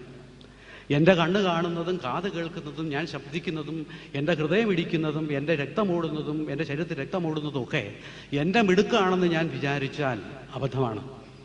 1,00,000 കിലോമീറ്റർ നീളമുള്ള രക്തധമനികൾ നമ്മുടെ ശരീരത്തിലുണ്ടെന്നാണ് കണക്ക് പറയുന്നത്. തലമുടി നാരിനേക്കാളും വളരെ ചെറിയ രക്തധമനികൾ. താഴോട്ട് രക്തം ഒഴുകുന്നു, മുകളിലേക്ക് ഒഴുകുന്നു. ഇത് ഈ യന്ത്രത്തെപ്പറ്റി ഒന്ന് ചെറുതായിട്ടൊന്ന് ആലോചിച്ച് നോക്കിയാൽ മതി. വളരെ വലിയ പാണ്ഡിത്യമൊന്നും വേണ്ട. ഞാൻ വെറും സാധാരണക്കാരനാണ്. അത്തരം കാര്യങ്ങൾ പഠിക്കുന്ന ഒരു വിദ്യാർത്ഥിയാണ്. കോമൺ സെൻസ് കൊണ്ട് പഠിച്ചതാണ് ഇതൊക്കെ. ദൈവനിയോഗം കൊണ്ടിങ്ങനെ വന്ന് നിൽക്കുകയാണ്. അപ്പം ഞാനിത് പറഞ്ഞത്, ഈ ശരീരത്തെ നമുക്കൊന്ന് വീക്ഷിച്ചാൽ പോരെ? ഈ ശരീരത്തെ പണയം വെക്കാൻ ആർക്ക് അവകാശം? ഈ ശരീരം നേരെ പ്രവർത്തിക്കാൻ നമുക്ക് സാധിക്കില്ലേ? ഞാൻ നേരത്തെ പറഞ്ഞ പോലെ പച്ചവെള്ളം ഒഴിക്കാതിരുന്നാൽ മതി. ഈ ശരീരത്തിൻ്റെ ഘടന അനുസരിച്ച് നമുക്ക് വാസ്തവത്തിൽ, ഞാൻ എളുപ്പം തീർക്കേണ്ടതുകൊണ്ട് എളുപ്പം അങ്ങ് പറഞ്ഞു തീർക്കാം. ഈ ശരീരത്തിൻ്റെ ഘടന അനുസരിച്ച് വാസ്തവത്തിൽ നമുക്ക് സസ്യാഹാരം കഴിക്കാൻ മാത്രമേ വിധിയുള്ളൂ. സസ്യാഹാരമല്ലാതെ വേറൊന്നും കഴിക്കാൻ ഇതിനകത്ത് വിധിയില്ല. വേറെ എന്ത് കഴിച്ചാലും അതിൻ്റെ റിയാക്ഷൻ ഉണ്ടാകും. തമ്പുരാൻ നമ്മളെയൊക്കെ ഒരു തരത്തിൽ സഹായിച്ചിട്ടുണ്ട്. ദൈവം തമ്പുരാൻ 120 വയസ്സ് വരെ ജീവിച്ചിരിക്കാനുള്ള പുരുഷായുസ് നമുക്ക് തന്നിട്ടുണ്ട്. ഇതാണ് പഴയ കാലത്തെ രീതികൾ. അതൊക്കെ എന്ത് ചെയ്താലും, ഒരുമാതിരിയുള്ളത് എന്ത് ചെയ്താലും സഹിക്കാനുള്ള സഹനശക്തി ഈ ദൈവം ഈ ശരീരത്തിൽ തന്നിട്ടുണ്ട്. അതുകൊണ്ട് നമുക്ക് നെകളിപ്പെന്ന് പറയാൻ തെക്കൻ ഭാഷയാണ്, കുറച്ച് അഹങ്കാരം കൂടുതലാണ്. ഞാൻ മധ്യ തിരുവിതാംകൂറുള്ള ആളെ, അപ്പോൾ ഞാൻ പക്ഷേ തിരുവനന്തപുരത്ത് സ്ഥിരതാമസമാക്കിയിരിക്കുക. അപ്പോൾ കുറച്ച് അവിടുത്തെ ഭാഷ വരും. നമ്മുടെ അഹങ്കാരം കൊണ്ടാണ് നമ്മൾ വാസ്തവത്തിൽ ഇതൊക്കെ കാട്ടിക്കൂട്ടുന്നത്. ഈ അഹങ്കാരം ഒഴിവാക്കാൻ നമുക്ക് സാധിച്ചാൽ നമ്മൾ രക്ഷപ്പെടും. ഡോക്ടർ ഗോപാലകൃഷ്ണൻ സാർ അഹങ്കാരത്തെപ്പറ്റി നല്ലൊരു വ്യാഖ്യാനം അദ്ദേഹത്തിൻ്റെ ടേപ്പിൽ ഞാൻ കേട്ടിട്ടുണ്ട്. അഹങ്കാരം അതിൻ്റെ പോസിറ്റീവ് സൈഡിൽ അത് വളരെ നല്ല. ഞാൻ പറയുന്ന ഈ ദുരഹങ്കാരത്തെ പറ്റി പറഞ്ഞത്, ഈ ദുരഹങ്കാരമാണ് വാസ്തവത്തിൽ ഈ വഴിയിലൊക്കെ കൊണ്ടെത്തിച്ചിരിക്കുന്നത്. നമ്മൾ പഴയ കാലത്തെ ജീവിത സമ്പ്രദായം നോക്കണം. രാവിലെ എന്ത് കഴിക്കണം, ഉച്ചയ്ക്ക് എന്ത് കഴിക്കണം, വൈകുന്നേരം എന്ത് കഴിക്കണം, അത്താഴം അരവയറ് കഴിക്കണം. ഞാനെല്ലാം ചുരുക്കി അങ്ങ് പറഞ്ഞു പോവുകയാണ്. അത്താഴം അരവയറ് കഴിക്കണം. വാസ്തവത്തിൽ 3 മണിക്കൂർ പറഞ്ഞാലും തീരാത്ത ഒരു വിഷയം. ഒരു സ്ട്രെച്ചിന് 3 മണിക്കൂർ 2 മണിക്കൂറെങ്കിലും വേണം, 2-2.5 മണിക്കൂർ പോട്ടെ, അതൊക്കെ സാരമില്ല, നമുക്ക് പറഞ്ഞ് തീർക്കാം എങ്ങനെയെങ്കിലൊക്കെ. സമയം പാലിക്കണം, അത് നിർബന്ധമാണ്. അപ്പോൾ പഴയ കാലത്തെ സമ്പ്രദായങ്ങളെല്ലാം വിട്ടിട്ട് ഇന്നിപ്പോൾ രാത്രി 10 മണി കഴിഞ്ഞാൽ നമ്മുടെ ഉമിനീരിൻ്റെ ഘടന മാറുമെന്ന് ശാസ്ത്രജ്ഞന്മാരിപ്പോൾ പറയുന്നു. സത്യം പറഞ്ഞാൽ സൂര്യൻ ഉദിക്കുന്നതിനോ ഉദിച്ച് അസ്തമിക്കുന്നതിനൊക്കെ 2 നേരത്തെ ഭക്ഷണമേ നമ്മുടെ പൂർവികന്മാർ പറഞ്ഞിട്ടുള്ളൂ. അപ്പോൾ ഇതൊക്കെ വെറുതെ പറഞ്ഞതല്ല, ഇതൊക്കെ അനുവർത്തിക്കാൻ, ഇതൊക്കെ മനസ്സിലാക്കണം. നിങ്ങൾ മനസ്സിലാക്കാനുള്ള വഴികൾ ധാരാളമുണ്ട്. മനസ്സിലാക്കി അതനുസരിച്ച് ജീവിക്കാൻ, സ്വന്തം ജീവിതത്തിൽ അനുവർത്തിക്കാൻ തയ്യാറാവണം. അല്ലെങ്കിൽ പിന്നെ ഇതൊന്നും പറഞ്ഞിട്ടൊന്നും കേട്ടിട്ട് കാര്യമൊന്നും. നമുക്കാകെ നമ്മുടെ ആമാശം ഇത്രയും വലിപ്പമുള്ളൂ. ഇതിനകത്തേക്ക് കൊടുക്കുന്ന ഭക്ഷണം സ്വല്പം കെമിസ്ട്രി എനിക്ക് പറയാൻ അവകാശമില്ല. സാറ് ഇവിടെ ഇരിക്കുന്നതുകൊണ്ട് എന്താ പറയുക, സാറ് നല്ല ഇതിൻ്റെയൊക്കെ വലിയ എക്സ്പെർട്ടാണ്. കാണിച്ചിട്ട് എന്നെ ഒരു 3-4-5 കൊല്ലം ഈ പ്രകൃതി ജീവനം വാസ്തവത്തിലെ ആശയം ആ ഭാരതീയ പൈതൃകത്തിൻ്റെ അടിസ്ഥാനത്തിൽ പ്രചരിപ്പിക്കാൻ അദ്ദേഹം വാസ്തവത്തിലും എത്ര പ്രഭാഷണങ്ങൾ നടത്തുന്നറിയാം. അതിൽ നിന്നൊക്കെ ഒരുപാട് ഞങ്ങൾക്ക് എൻ്റെ ഗുരുസ്ഥാനീയനാണ് സത്യത്തിൽ അദ്ദേഹം. ഈ ഹൃദയത്തിന് എത്ര നേരം ഭക്ഷണം കഴിക്കാൻ നോക്കും. ഒരു നേരം ഭക്ഷണം കഴിച്ചാൽ അനോട്ടമി ഫിസിയോളജി 18ാമത്തെ മണിക്കൂറിലെ മലം പോകുള്ളൂ. 1.5 ഭക്ഷണം കഴിക്കാനേ വിധിയുള്ളൂ. പാഞ്ചാലിയുടെ അക്ഷയപാത്രത്തിൽ അവർ ഭക്ഷണം കഴിച്ചു കഴിഞ്ഞാൽ പിന്നെ ഭക്ഷണമില്ല എന്ന് പറഞ്ഞ് വെറുതെ അല്ല, കഴിക്കാൻ പാടില്ല എന്ന് പറഞ്ഞ് ഒരു നേരം കഴിച്ചാൽ മതി. തിരുക്കുറലിൽ ഇത് പറയുന്നുണ്ട്. അപ്പം നോക്കണേ, നമ്മൾ എന്ത് ചെയ്യുന്നു, എത്ര നേരം വരെ കഴിക്കുന്നു? 16 നേരം വരെ കഴിക്കുന്ന ആളെ എനിക്കറിയാം. പച്ചവെള്ളം ഒഴിച്ചാൽ ബാക്കിയെല്ലാം ഭക്ഷണമാണ്. ഏത് സമയത്തും തിന്നുകൊണ്ടിരിക്കും. എത്ര വയറ് നിറഞ്ഞാലും കൊള്ളാം. നിങ്ങൾ പക്ഷിമൃഗാദികളെ നോക്കണം, അവർ കഴിക്കില്ല. അവർക്ക് കഴിക്കേണ്ടത് മാത്രമേ കഴിക്കൂ. അവർ കഴിക്കേണ്ടാത്ത അവരുടെ അല്ലാത്ത ഭക്ഷണം അവർ കഴിക്കില്ല. അവരുടെ എന്തുമാത്രം കഴിക്കാന്ന് വെച്ചാൽ അതേ കഴിക്കൂ. അവർക്ക് വിശന്നാലേ ഭക്ഷണം കഴിക്കൂ. സിംഹം പോലും കടുവ പോലും പറയുന്നത് കേട്ടിട്ടുണ്ട്. നമ്മുടെ അടുത്ത് പോയിട്ടില്ല, പരീക്ഷിക്കാൻ നോക്കിയിട്ടില്ല. അവർക്ക് വിശന്നാൽ മാത്രമേ ഇരയെ പിടിക്കുള്ളൂ. അവർക്ക് വിശന്നാൽ മാത്രമേ ഇരയെ പിടിക്കുള്ളൂ. നമ്മളങ്ങനെയാണോ? നമ്മൾ തീറ്റി കണ്ടപ്പന്മാരാ പച്ച മലയാളം പറഞ്ഞാൽ എന്ന് പറയും. എപ്പോൾ തിന്നാലും എപ്പോൾ വേണേലും എത്ര വേണേലും കഴിക്കാം. കഴിച്ച് ഈ ആമാശയം പൊതുശ്മശാനമാക്കുകയാണ്. പൊതുശ്മശാനമാക്കിക്കൊണ്ടാണ് നമ്മൾ ഈ വേദാന്തം പറഞ്ഞ് നടക്കുന്നത്. അപ്പം എങ്ങനെ പറയാൻ ഒക്കും? നമ്മൾ രാജ്യം മുഴുവൻ വെട്ടിപ്പിടിക്കാനും രാജ്യം മുഴുവൻ നന്നാക്കാനുമുള്ള അശ്രാന്ത പരിശ്രമം നടത്തുന്നു. ഇത് പൊതുശ്മശാനമാണ്. ശരീരം ശവമായിക്കൊണ്ടിരിക്കുകയാണ്. ശരീരത്തിലുള്ള ജീവൻ മുഴുവൻ നഷ്ടപ്പെട്ടുകൊണ്ടിരിക്കുകയാണ്. ഇന്നിപ്പോൾ പേര് പറയാൻ പറ്റാത്ത, നമുക്കറിയില്ലാത്ത ഒരുപാട് പേരുകളിൽ രോഗം നിശ്ചയിച്ചിരിക്കുന്നു. അപ്പോൾ ഈ ശരീരത്തെ സംരക്ഷിക്കാൻ ഭക്ഷണത്തിലെ നിയന്ത്രണം, ഏറ്റവും ചുരുക്കി പറഞ്ഞാൽ ഭക്ഷണത്തിലെ നിയന്ത്രണം ആവശ്യമുണ്ട്. സസ്യാഹാരം മാത്രമേ കഴിക്കാവൂ. സസ്യേതര ആഹാരത്തിന് വാസ്തവത്തിൽ യാതൊരു സ്ഥാനവുമില്ല. സസ്യേതര ആഹാരം കഴിക്കുന്നവരും ജീവിച്ചിരിപ്പുണ്ടാവും, അത് വേറെ കാര്യം. അതാണ് നമ്മുടെ ശരീരത്തിന് ദൈവം തന്നിരിക്കുന്ന എന്തോ ഒരു ശക്തി തന്നിരിക്കുകയാണ്. ഇന്നലത്തെ മനോരമയെ കണ്ടു, സസ്യേതര ആഹാരത്തിൻ്റെ ഗുണങ്ങളെപ്പറ്റി. അവർക്കത് പറഞ്ഞേ പറ്റൂ. എൻ്റെ നാട്ടുകാരാ, അവർക്കത് പറഞ്ഞേ പറ്റൂ. ഞാൻ വെറുതെ പറയില്ല. ഞാൻ ഒരു സമുദായത്തിന് ഒരു പ്രത്യേക പാർട്ടിയെ അവരത് പറയും, അവരത് പറയുന്നുണ്ട്, പറയാറുണ്ട്, എന്നും പറയും അവർ ഈ മാംസാഹാരത്തിനെ കുറച്ചുകൂടെ ഒന്ന് ചേർത്ത്. അല്ലാതെ അവർക്ക് ഒരു കാര്യം ആരോഗ്യത്തെപ്പറ്റി പറയാൻ ഒക്കില്ല. അവരുടെ എല്ലാ പ്രസിദ്ധീകരണങ്ങളിലും അതുണ്ട്. വളരെ കഷ്ടമാണെന്ന് തോന്നാറുണ്ട്. നമ്മൾ വിചാരിച്ചാൽ ഒന്നും മാറ്റാനൊക്കില്ല, സത്യം. ബാക്കിയുള്ള മാധ്യമങ്ങളെല്ലാം ഒന്ന് ശ്രമിക്കുന്നുണ്ട് സസ്യാഹാരത്തെ പ്രചരിപ്പിക്കാൻ. അപ്പോൾ നമ്മൾ കഴിക്കുന്ന ആഹാരം, ഒരു നേരത്തെ ആഹാരം കഴിച്ചാൽ അത് ദഹിക്കുന്നത് വരെ അടുത്ത ആഹാരം കഴിക്കാൻ നമുക്ക് അവകാശമില്ല. കാരണം ഇതൊരു കെമിസ്ട്രിയാണ് അതിനകത്ത് നടക്കുന്നത്. ദഹിച്ച് ആമാശയം വേക്കൻ്റ് ആകാതെ അടുത്ത ഭക്ഷണം കഴിച്ചുകൂടാ. ദഹിച്ച് ആമാശയം വേക്കൻ്റ് ആകാതെ വിശപ്പ് തനിയെ വരും. വിശപ്പ് അറിയാറുണ്ടോ നിങ്ങളെന്ന് എനിക്ക് സംശയം. ഞാൻ വിശപ്പ് അറിയാറുണ്ട്. ഞാനിന്ന് രാവിലെ 1 ഗ്ലാസ് വെള്ളം പോലും കുടിക്കാതെ അവിടെ വന്നിരുന്നേ. എനിക്ക് വിശപ്പ് അറിയാൻ വേണ്ടിയാണ്. ഉച്ചയ്ക്ക് ഒരു സ്വല്പം തൈര് ശാദം കഴിച്ചു, നല്ല സുഖം. ഞാൻ വിശപ്പറിഞ്ഞാൽ കഴിച്ചത്. ഈ വൈകുന്നേരം വിശപ്പറിഞ്ഞ് കഴിക്കാനേ ഞാൻ ശ്രമിക്കുള്ളൂ. വിശക്കാനൊരു സമയമുണ്ട്, അത് അന്നേരം അവിടുന്ന് അറിയിക്കും ഇങ്ങോട്ട്. വിശപ്പ് നമ്മളെ അറിയിക്കും. ഇത് നാച്ചുറലാണ്. ഇതൊന്നും വേറെ ഒന്നും ചെയ്യാനൊക്കില്ല. മണിക്കൂർ വെച്ച് പരിപാടിയൊന്നും പറ്റില്ല. ഡോക്ടർമാർ പറയുന്നതല്ലേ, മണിക്കൂർ വെച്ച് അസാമാന്യ കച്ചവടമല്ലേ ഈ ഡോക്ടർമാർ ചെയ്യുന്നത്. അതൊരു വല്ലാത്തൊരു ദൂഷിത വലയമാണ്, പറയാതിരിക്കാനൊക്കില്ല. അത് നമ്മളിവിടെ ശുദ്ധ മണ്ടന്മാരായ നമ്മളിവിടെ ജീവിക്കുന്നതുകൊണ്ടായിട്ട് സംഭവിക്കുന്നത്. എന്നെ പറ്റിയിട്ടില്ല ഇതുവരെ. ദൈവം തമ്പുരാൻ്റെ സഹായം കൊണ്ട് ഞാൻ രക്ഷപ്പെട്ടു പോകുന്നതാണ്. ഈ സാറുമൊക്കെ കണ്ടിട്ടുണ്ട്. അതൊന്നും ഇപ്പോൾ പറയുന്നില്ല. വലിയൊരു ആക്സിഡൻറ്റ് പറ്റിയിട്ട് ഞാനിപ്പോൾ ഇവിടെ ജീവിച്ചിരിപ്പുണ്ട്, ഒരു മരുന്നും കഴിക്കാതെ. ഹോസ്പിറ്റലിൽ ഒന്ന് കിടക്കേണ്ടി വന്നു, ഒരു മരുന്നും ചെയ്യാതെ. ഇതൊക്കെ പറയേണ്ട വിഷയങ്ങൾ പിന്നെ പറയേണ്ടതാണെങ്കിൽ എൻ്റെ രോഗം ഞാൻ ഉപവാസം കൊണ്ട് രോഗം മാറ്റി. ഒരു ഡിസ്ക് കയറിപ്പോയാൽ തലകുത്തനെ വീണ് ഇവിടെ ഡ്രിൽ ചെയ്തിട്ടവർ, അതില്ലാതെ പറ്റില്ല എന്ന് പറഞ്ഞു. ആ വേദന മുഴുവൻ സഹിച്ചത് സംഗീതമാണ്. സാറിൻ്റെ ക്ലാസ്സാണ്, സാറിൻ്റെ ടോക്കുകളാണ് കേട്ടോ എനിക്ക് കൊണ്ട് തന്നിരുന്നു. സാറിൻ്റെ പ്രഭാഷണ ഇതും സംഗീതം കേട്ടുകൊണ്ട്, സംഗീതത്തിന് അനന്ത സാധ്യതകളുണ്ട് രോഗം മാറ്റാൻ. അതേപ്പറ്റി ഒരുപാട് പരിപാടികൾ ഞാൻ മുൻനിന്ന് ചെയ്തിട്ടുണ്ട്. സാറും ഒക്കെ അതിനകത്ത് പാർട്ടിസിപ്പേറ്റ് ചെയ്തിട്ടുണ്ട് കുറേയൊക്കെ. അതൊക്കെ വേറൊരു വിഷയം. അപ്പോൾ ചുരുക്കത്തിൽ കഴിക്കേണ്ട ഭക്ഷണം എന്താണെന്ന് വെച്ചാൽ സസ്യാഹാരം മാത്രം. ഭൂമിയിൽ നോക്കണം, മറ്റ് ജീവജാലങ്ങൾ ആരും വേവിച്ച് ഭക്ഷണം കഴിക്കാറില്ല. അതുകൊണ്ട് അവർക്ക് രോഗം വരാറില്ല. നിങ്ങൾ വേവിക്കാത്ത ഭക്ഷണം കഴിച്ചു നോക്ക്, ഒരു പ്രയാസം വരില്ല, ഒരു രോഗം വരില്ല, ഉള്ള രോഗം പോകും. ഞങ്ങൾ രോഗികളെ പരിശോധിച്ച് ചികിത്സിക്കാറുണ്ട്. ഇവിടെയുണ്ട്, പാലക്കാടുണ്ട്. ഇവിടെ അതിൻ്റെ പ്രവർത്തകരൊക്കെ ഇവിടെ വന്ന് ഇരിപ്പുണ്ട്. യാദൃശ്യമായിട്ട് ഞാൻ കണ്ടതാണ് അവരെ. കേരളം മുഴുവനുണ്ട്. ഭക്ഷണത്തിലെ മാറ്റം മാത്രം. സസ്യാഹാരത്തിലേക്ക് വരാൻ പറയും. കുറച്ച് അനുഷ്ഠാനങ്ങൾ പറഞ്ഞു കൊടുക്കും. ആഴ്ച ഒരു ദിവസം ഉപവാസം, ഡയബറ്റിക് ഒന്നും ഇല്ലെങ്കിൽ ഉപവാസം എടുക്കാൻ പറയും. വിശദവിവരങ്ങളൊന്നും പറയാൻ ഒക്കില്ല, ഉപവാസം എടുക്കാൻ പറയും. വെയിൽ കൊള്ളാൻ പറയും. സൺ ബാത്ത് എന്ന് പറഞ്ഞാലേ ഒക്കുള്ളൂ. പണ്ടൊരു മുഖ്യമന്ത്രി ചെക്കോസ്ലോവാക്യയിൽ പോയി, സൺ ബാത്തിന് പോയി. മുഖ്യമന്ത്രിക്ക് സർക്കാരിൻ്റെ പൈസ കൊടുക്കുന്നുണ്ട്. അതേ സൂര്യൻ തന്നെ ഇവിടെ ഉണ്ടെന്നുള്ളത് അങ്ങേർക്ക് അറിയില്ലാഞ്ഞിട്ടല്ല, എനിക്കറിയുന്ന ആളുമാണ്. ചെക്കോസ്ലോവാക്യയിൽ പോയി വെയിൽ കൊള്ളാൻ. സൂര്യൻ്റെ അപാരമായ കഴിവിനെ പറ്റി ഒന്ന് പഠിച്ചാൽ മാത്രം മതി ഇവിടെ ജീവിച്ചു പോവാം. ഇന്നിപ്പോൾ ഹീരാരത്തൻ എന്ന് പറഞ്ഞ ഒരാൾ കോഴിക്കോട് ഇരിക്കുന്നു. അദ്ദേഹം 700 ദിവസമായിട്ട് ഭക്ഷണം കഴിക്കുന്നില്ല. സൂര്യനെ നോക്കി സൂര്യമന്ത്രം, ഗായത്രി മന്ത്രം ജപിച്ചുകൊണ്ട് ഇരുന്നിരുന്നിരുന്ന് അദ്ദേഹത്തിന് ഇപ്പോൾ 700 ദിവസമായിട്ട് അദ്ദേഹം ഭക്ഷണം കഴിക്കേണ്ട, വെറും വെള്ളം കുടിച്ചാൽ മതി. അദ്ദേഹത്തെ നാസയിൽ പരീക്ഷിക്കാൻ കൊണ്ടുപോയി.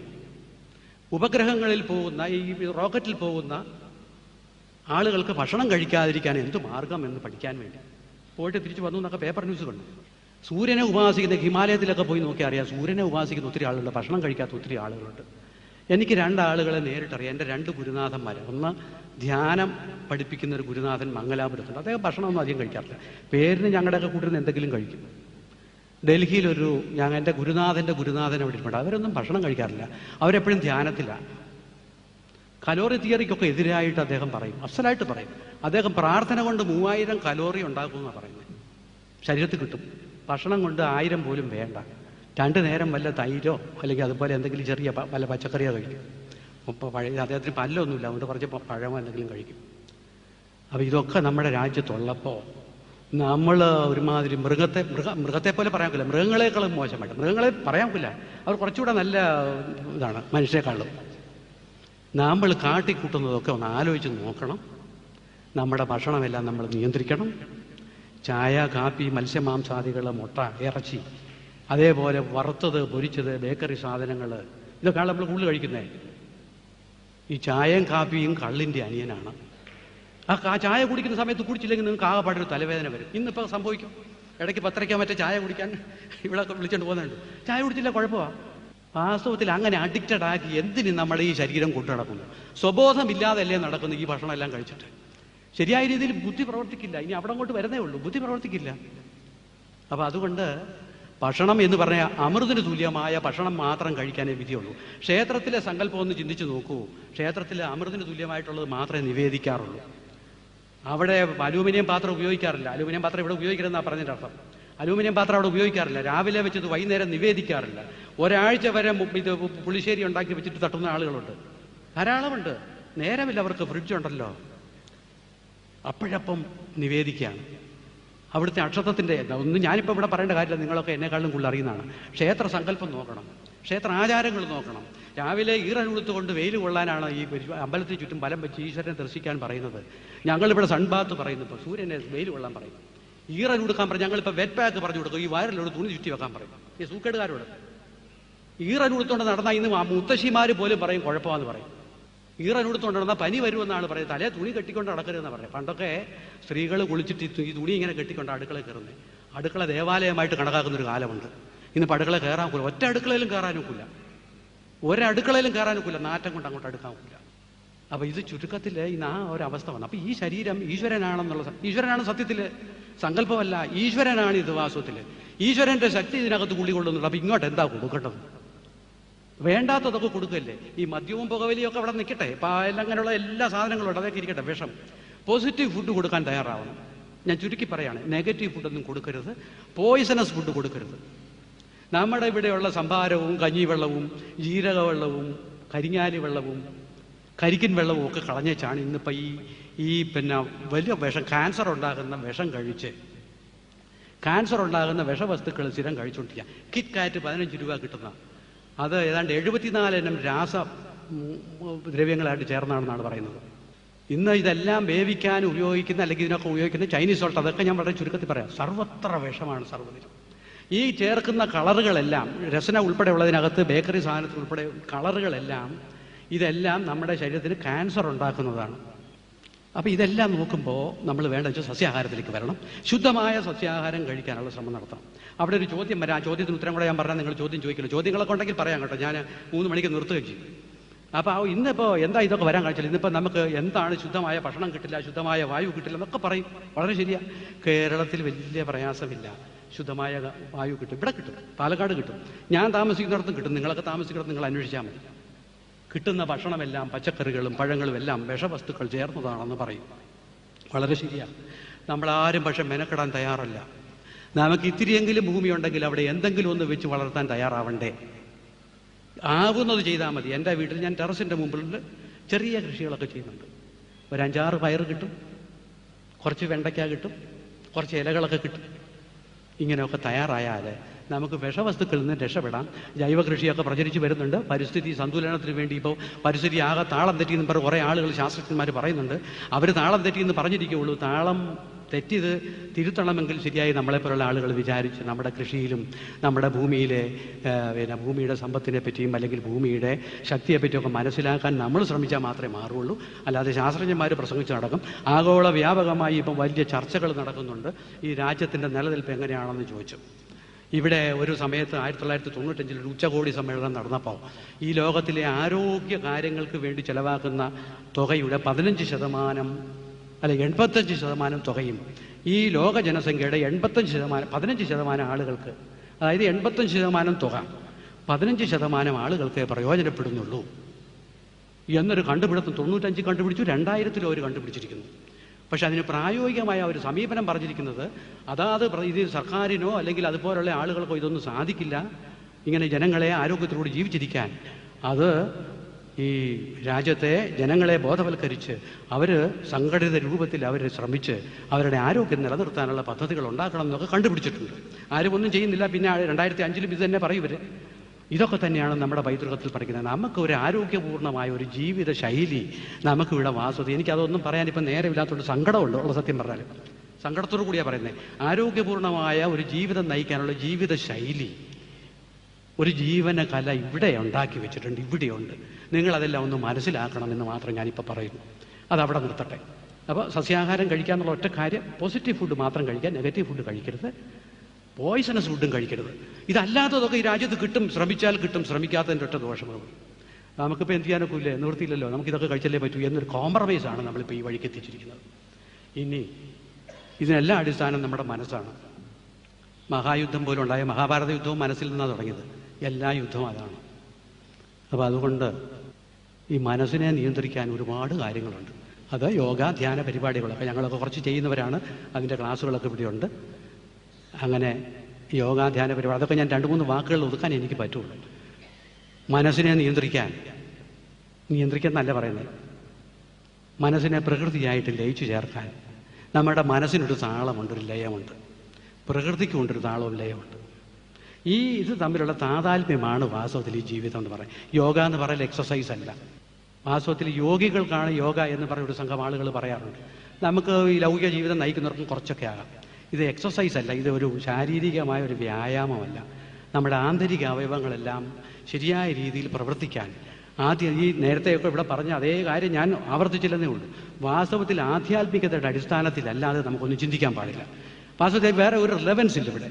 അപ്പോൾ അങ്ങനെ വരുമ്പോൾ നമുക്ക് യോഗ നമ്മൾ ചെയ്യുന്ന കൊണ്ടുള്ള ഗുണം, നമുക്ക് ആന്തരിക അവയവങ്ങളുടെ നമ്മുടെ നമുക്ക് കാണാത്ത ഒത്തിരി സംഗതികളുണ്ട്. മനസ്സ്, നമുക്ക് ആത്മാവുണ്ട്, നമുക്ക് ബുദ്ധിയുണ്ട്. അപ്പോൾ കാണാത്തൊരു ശരീരം അകത്തുണ്ട്, കാണാത്തൊരു ശക്തി അകത്തുണ്ട്, കാണാത്തൊരു ശക്തി പുറമേ ഉണ്ട്. ഈ പുറമേ ഉള്ള ശക്തിയെപ്പറ്റിയും നമ്മൾ മനസ്സിലാക്കിയിട്ടില്ല. നമ്മൾ ചുമ്മാ ഇങ്ങനെ നടക്കുക. വായുവില്ലെങ്കിൽ നമുക്ക് ജീവിക്കാനൊക്കുമോ? ജലമില്ലെങ്കിൽ ജീവിക്കാനൊക്കുമോ? പഞ്ചഭൂതങ്ങൾ, അഗ്നിയില്ലെങ്കിൽ ജീവിക്കാനൊക്കുമോ? ആകാശമില്ലെങ്കിൽ ജീവിക്കാനൊക്കുമോ? ഭൂമിയില്ലെങ്കിൽ ജീവിക്കാനൊക്കുമോ?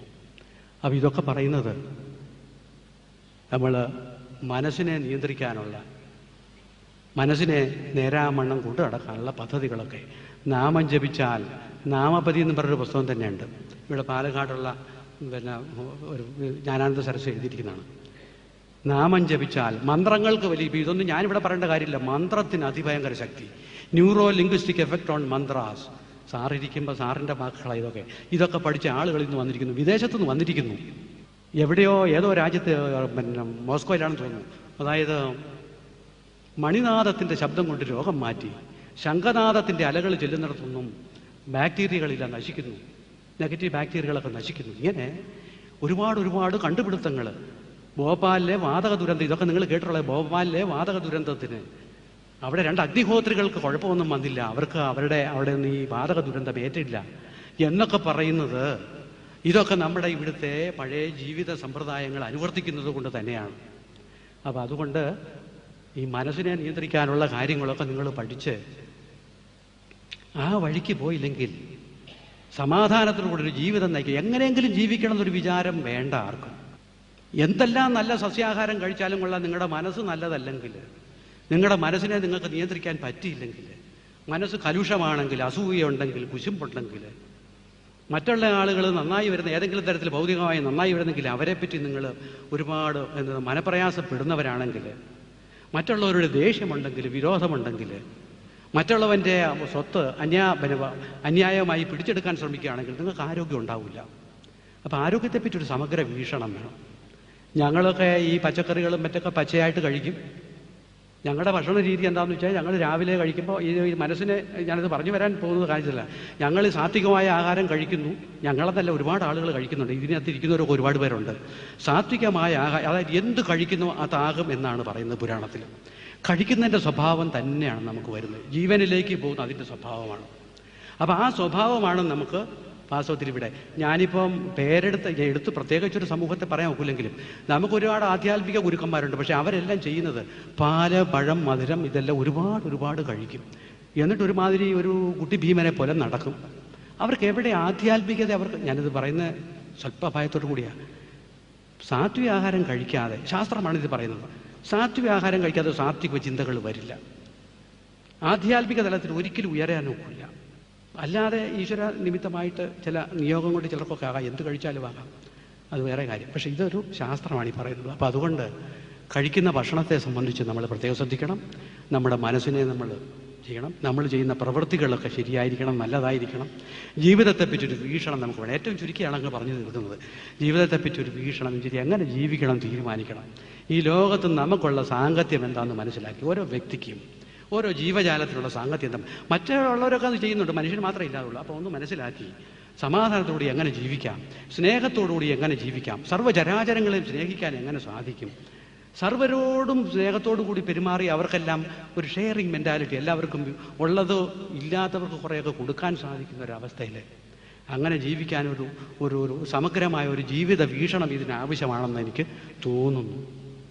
ഇത് ചികിത്സകളൊക്കെ ഇതിനകത്തുണ്ട്. രോഗങ്ങൾ ഏത് വന്നാലും മാറ്റാൻ ഞങ്ങൾ സാധിക്കും. എല്ലാവരുടെയും രോഗം മാറ്റാൻ ഒക്കില്ല, എല്ലാ രോഗങ്ങളും മാറ്റാൻ ഒക്കില്ല. അതൊക്കെ ആപേക്ഷികമാണ് എന്ന് പറഞ്ഞാൽ, അതൊക്കെ അതിന് പാത്രം അഴിഞ്ഞല്ലേ വെള്ളം ഒഴിക്കാനൊക്കെ എന്ന് പറഞ്ഞാൽ, പല ആളുകളും വരുമ്പോൾ ഇപ്പോൾ അവരുടെ രോഗം മാറ്റണം. അവർ വാസ്തവത്തിൽ അതിന് പാകമല്ല എന്ന് വെച്ചാൽ അവർക്ക് എങ്ങനെയെങ്കിലും ഇത് മാറണം. അവരവരുടെ ജീവിതചര്യ അവർ മാറ്റാൻ ഇഷ്ടമല്ല.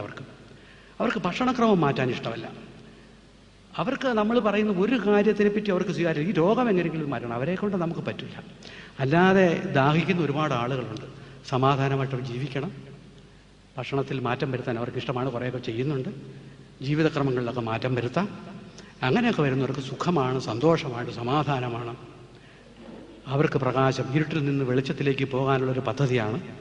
നമുക്കെല്ലാം വെളിച്ചം ഒരുപാട് പ്രവേശിക്കാൻ ഒരുപാട് നമുക്ക് കിട്ടിയില്ലെങ്കിലും വെളിച്ചത്തിലേക്ക് നോക്കാനെങ്കിലും സാധിച്ചാൽ, ഒരു പടി ചവിട്ടാൻ സാധിച്ചാൽ മതി. ജീവിതം നമുക്ക് വ്യർത്ഥമാവില്ല. നമ്മളിൽ കണ്ടുകൊണ്ട് വാസ്തവത്തിൽ മറ്റുള്ള ആളുകൾ, കുടുംബത്തിലുള്ള ആളുകളൊക്കെ അതിൽ മാറ്റം വരുത്തും. അങ്ങനെ ഒരു സാമൂഹ്യ മാറ്റമാണ് നമുക്ക് ആവശ്യം. ചികിത്സകളൊക്കെ ഉണ്ട്. ചികിത്സകളെപ്പറ്റി ഒന്നും ഇവിടെ പറയുന്നില്ല, അതൊന്നും പറഞ്ഞിട്ട് കാര്യമില്ല. ചികിത്സകൾ, രോഗമുള്ളവർ, അങ്ങനെയുള്ള ആളുകളൊക്കെ ഈ രാജ്യത്ത് ഇഷ്ടം പോലെയുണ്ട്. അവരെ സമീപിച്ചാൽ മതി. ഞങ്ങളൊക്കെ അതൊക്കെ കുറച്ചൊക്കെ ചെയ്യുന്നുണ്ട്. ആശയപ്രചരണം തന്നെയല്ല, വെറും പ്രസംഗം തന്നെയല്ല, പ്രായോഗികമായിട്ട് കേരളത്തിലെ 1/3 ജനങ്ങളിൽ ഈ സന്ദേശം എത്തിക്കുകയും ഏതാണ്ട് ലക്ഷക്കണക്കിന് രോഗികൾ വരികയും അവരിൽ ഒരു ചെറിയ ശതമാനം, ഒരു 10-20% ആളുകൾക്ക് സുഖം കിട്ടി അവർ സുഖമായി ജീവിക്കുന്ന ഒരവസ്ഥയെപ്പറ്റി ഞങ്ങൾക്ക് ഏതാണ്ടറിയാം. എനിക്കറിയാം, തിരുവനന്തപുരത്ത് 1000 കുടുംബങ്ങൾ ആശുപത്രിയിൽ പോകാതെ സമാധാനമായിട്ട് ജീവിക്കുന്ന ആളുകൾ, പല തരത്തിലും വഴിതെറ്റിപ്പോയ ആളുകൾ തിരിച്ചു വന്നിട്ടുണ്ട്. അപ്പോൾ ഇതെല്ലാം ഉണ്ട്. ഇതിനകത്ത് ഒരുപാട് ശാസ്ത്രമുണ്ട്, പറഞ്ഞാൽ തീരില്ലാത്തതുണ്ട്. അതൊക്കെ പറഞ്ഞാൽ എനിക്ക് പറയാൻ സാധിക്കാത്ത ഈ സമയത്തെപ്പറ്റി ഒരു ചിന്ത എനിക്ക് വന്നതുകൊണ്ട് എനിക്ക് വാക്കുകൾ വരുന്നില്ല. സത്യം അതാണ്. ഇനി നിങ്ങൾക്ക് ഞാൻ ഒരു 10 മിനിറ്റ് നേരത്തെ നിർത്തുകയാണ്. നിങ്ങൾക്കുള്ള സംശയങ്ങൾ വല്ലതും ചോദിച്ചാൽ എനിക്കറിയുന്നതാണേ പറയാം, അറിയില്ലെങ്കിൽ അറിയില്ല എന്ന് പറയാം. രാവിലെ എഴുന്നേറ്റാൽ ഉടൻ 4-5 ഗ്ലാസ് വെള്ളം കുടിക്കുന്നത് നല്ലതാണെന്ന് പറയുന്നു. അത് ശരിയാണോ? എപ്പോഴെല്ലാമാണ് വെള്ളം കുടിക്കേണ്ടത്? വളരെ സിമ്പിൾ, നിങ്ങൾ അറിയേണ്ടതാണ്. നമുക്കൊരു തെറ്റിദ്ധാരണയുള്ള ഇദ്ദേഹത്തിൻ്റെ ചോദ്യം നിങ്ങളുടെ എല്ലാം ചോദ്യമാണ്. നമ്മുടെ ശരീരത്തിൽ 70% വെള്ളമാണ്, വാട്ടർ കണ്ടന്റാണ്. ദാഹം വരുമ്പോൾ മാത്രമേ വെള്ളം കുടിക്കാൻ അവകാശമുള്ളൂ. ദാഹം ഉണ്ടായിരിക്കുന്നത് വെള്ളം കുടിക്കാൻ വേണ്ടി നമ്മുടെ ശരീരം ഉണ്ടാക്കി വെച്ചിരിക്കുന്ന ഈ യന്ത്രത്തിൽ ഒരു സംവിധാനമുണ്ട്. വെള്ളം കുടിക്കാൻ നിർബന്ധമില്ല. വെള്ളം കുടിച്ചാൽ വേറൊരു കുഴപ്പം കൂടെ ഉണ്ട്. നമ്മുടെ കിഡ്നിക്ക് ഭയങ്കര ജോലിയാണ്. ഈ വെള്ളത്തിനെ മുഴുവൻ പുറന്തള്ളിക്കളയണമെങ്കിൽ കിഡ്നി ഒരുപാട് ജോലി ചെയ്യണം. ആ കിഡ്നിയുടെ പ്രവർത്തനം എന്ന് പറയുമ്പോൾ നിങ്ങൾക്ക് ഇപ്പം ഞാനൊരു 25 കിലോ വെയിറ്റ് എടുത്തുകൊണ്ട് എനിക്ക് വേണമെങ്കിൽ കുറേ ദൂരം നടക്കാം. എൻ്റെ തലയിൽ 50 കിലോ വെയിറ്റ് തന്നാൽ എങ്ങനെ ഇരിക്കും? ഞാനതിൻ്റെ അടി കിടക്കും. കിഡ്നിക്ക് ജോലി ഒരുപാട് കൊടുത്താൽ എങ്ങനെ ഇരിക്കും? നമ്മുടെ ഹൃദയത്തിൻ്റെ പൾസ് പോലും അതാണ്. 72 പ്രാവശ്യം അടിക്കണം എന്ന് ഇവർ നിശ്ചയിച്ച് വെച്ചിട്ടുണ്ട്. അത് എത്രയോ കാലം അടിക്കണം, ആയുസുള്ളിടത്തോളം കാലം. അത് വളരെ സ്പീഡിൽ അടിച്ചാൽ അങ്ങനെ ഇരിക്കും. കുറേ കഴിയുമ്പോൾ പതുക്കെ അടിക്കാൻ തുടങ്ങും. എന്ന് വെച്ചാൽ ഹൃദയത്തിന് കേടായി വീട്ടിൽ കിടക്കേണ്ടി വരും. അതാണ് ഞാൻ പറയുക, ബ്രേക്ക് ഡൗൺ ആകുന്ന ബസ്സിൽ കയറരുതെന്ന് പറഞ്ഞാൽ ബ്രേക്ക് ഡൗൺ ആക്കരുതെന്ന് പറയുന്ന കാര്യം. അതേപോലെ തന്നെയാണ് ഈ വെള്ളം ആവശ്യത്തിൽ കൂടുതൽ കുടിച്ചാൽ കിഡ്നിക്ക് ദോഷം ഒരുപാടുണ്ടാവും. ഇപ്പം ഈ അലോപ്പതിക്കാർ ഈ വെള്ളം കുടിക്കണമെന്ന് പറയുന്നതിന് ഒരു കാരണം പറയാം. അവർ ഒരുപാട് വിഷം നമ്മുടെ ശരീരത്തിലേക്ക് തരുന്നുണ്ട്. വിഷവസ്തുക്കളാണ് കഴിക്കുന്നത്. ഈ സൈഡ് എഫക്റ്റ് ഉള്ള ഗുളികകൾ, ഈ ആൻറ്റിബയോട്ടിക്, കാരണം നമ്മുടെ ബയോളജിക്ക് എതിരായിട്ടുള്ള ആൻറ്റിയാണ് കഴിക്കുന്നത്. ഇത് നമുക്ക് ഉടനെ ചില പരിഹാരങ്ങളൊക്കെ ഉടനെ ഉണ്ടാവുന്നു, ഇല്ലെന്നൊന്നും പറയുന്നില്ല. അവർ അലോപ്പതി ശാസ്ത്രത്തെ തള്ളിപ്പറയുന്നില്ല, മുഴുവൻ തള്ളിപ്പറയുന്നില്ല. കുറേയൊക്കെ അവരുടെ ആവശ്യം, വല്ല ആക്സിഡൻ്റൊക്കെ വന്നാൽ വേണ്ടി വരും. പക്ഷേ ഈ വെള്ളം എന്തിനാണ് കുടിക്കുന്നത് വെച്ചാൽ ഈ ശരീരത്തെ മാലിന്യങ്ങൾ പുറന്തള്ളിക്കളയാനുള്ളൊരു സമ്പ്രദായമാണ്. ഞങ്ങൾ ചെയ്യുന്നത് പറയാം, എലിമിനേഷൻ ഓഫ് ടോക്സിൻസ്. നമ്മുടെ മാലിന്യങ്ങളെ പുറന്തള്ളിക്കളഞ്ഞ് നമുക്ക് പ്രകാശം ഉണ്ടാക്കുന്ന ജോലിയാണ് പ്രകൃതി ജീവനക്കാർ ചെയ്യുന്നത്. നമ്മുടെ ശരീരത്തിനകത്ത് ഒരു തരത്തിലുള്ള ദുഷ്ടം ഉണ്ടാവരുമെന്നാണ് പറയുന്നത്. ഒരു തരത്തിലുള്ള ദുഷ്ട വരരുത്. ദുഷ്ട കൊടുക്കാതിരിക്കുകയും ഉള്ള ദുഷ്ട പുറത്തേക്ക് പോവുകയും വേണം. എലിമിനേഷൻ. ആ എലിമിനേഷൻ ഒരു നോൺ വയലന്റ് എഫക്റ്റ് ആയിട്ട് പോകണം. ഉടനെ തള്ളിക്കളയാൻ പാടില്ല. ഇവരെന്താ വെച്ചാൽ ഇവർ നേരെ ഡബിൾ നെഗറ്റീവ് വർക്കാണ് ഇവർ ചെയ്യുന്നത്. ആൻറ്റിബയോട്ടിക് തന്ന് നമ്മളെ ഉപദ്രവിക്കുന്നു, നമ്മളെ കൊല്ലാക്കൊലൊക്കെ ചെയ്യുന്നു. അത് കഴിച്ചിട്ട് ഈ വെള്ളം കൂടെ കുടിച്ചോളാം, നമ്മുടെ കിഡ്നി ഇല്ലാതാവും. അതുകൊണ്ട് വെള്ളം ദാഹമുള്ളപ്പോൾ കുടിച്ചാൽ മതി. വെള്ളം ആവശ്യമുള്ളപ്പോൾ കുടിച്ചോ, ദാഹം തോന്നുമ്പോൾ കുടിച്ചോ. ഉപ്പ് തിന്നുന്നവൻ വെള്ളം കുടിക്കും. അത്രയും. സൂര്യാസ്തമനത്തിന് മുമ്പായി ഭക്ഷണം കഴിക്കണമെന്ന് പറയുന്നതിൻ്റെ തത്വം എന്താണ്? വലിയൊരു തത്വമാണത്. അത്രയൊന്നും എനിക്ക് പറയാൻ അറിയില്ല, എന്നാലും എനിക്കറിയാവുന്നത് പറയാം. സൂര്യനാണ് സാക്ഷാൽ വൈദ്യനാഥൻ. ഈ ബാക്ടീരിയയുടെ ഏറ്റവും ചുരുക്കി പറയാം, ഈ ബാക്ടീരിയയുടെ പ്രവർത്തനം ഇതെല്ലാം സന്ധ്യസമയത്ത് ഭക്ഷണം കഴിക്കരുതെന്ന് പറയും, ഗ്രഹണ സമയത്ത് ഭക്ഷണം കഴിക്കരുതെന്ന് പറയും. അതൊക്കെ നിങ്ങൾക്ക് അറിയുന്ന കാര്യമാണ്.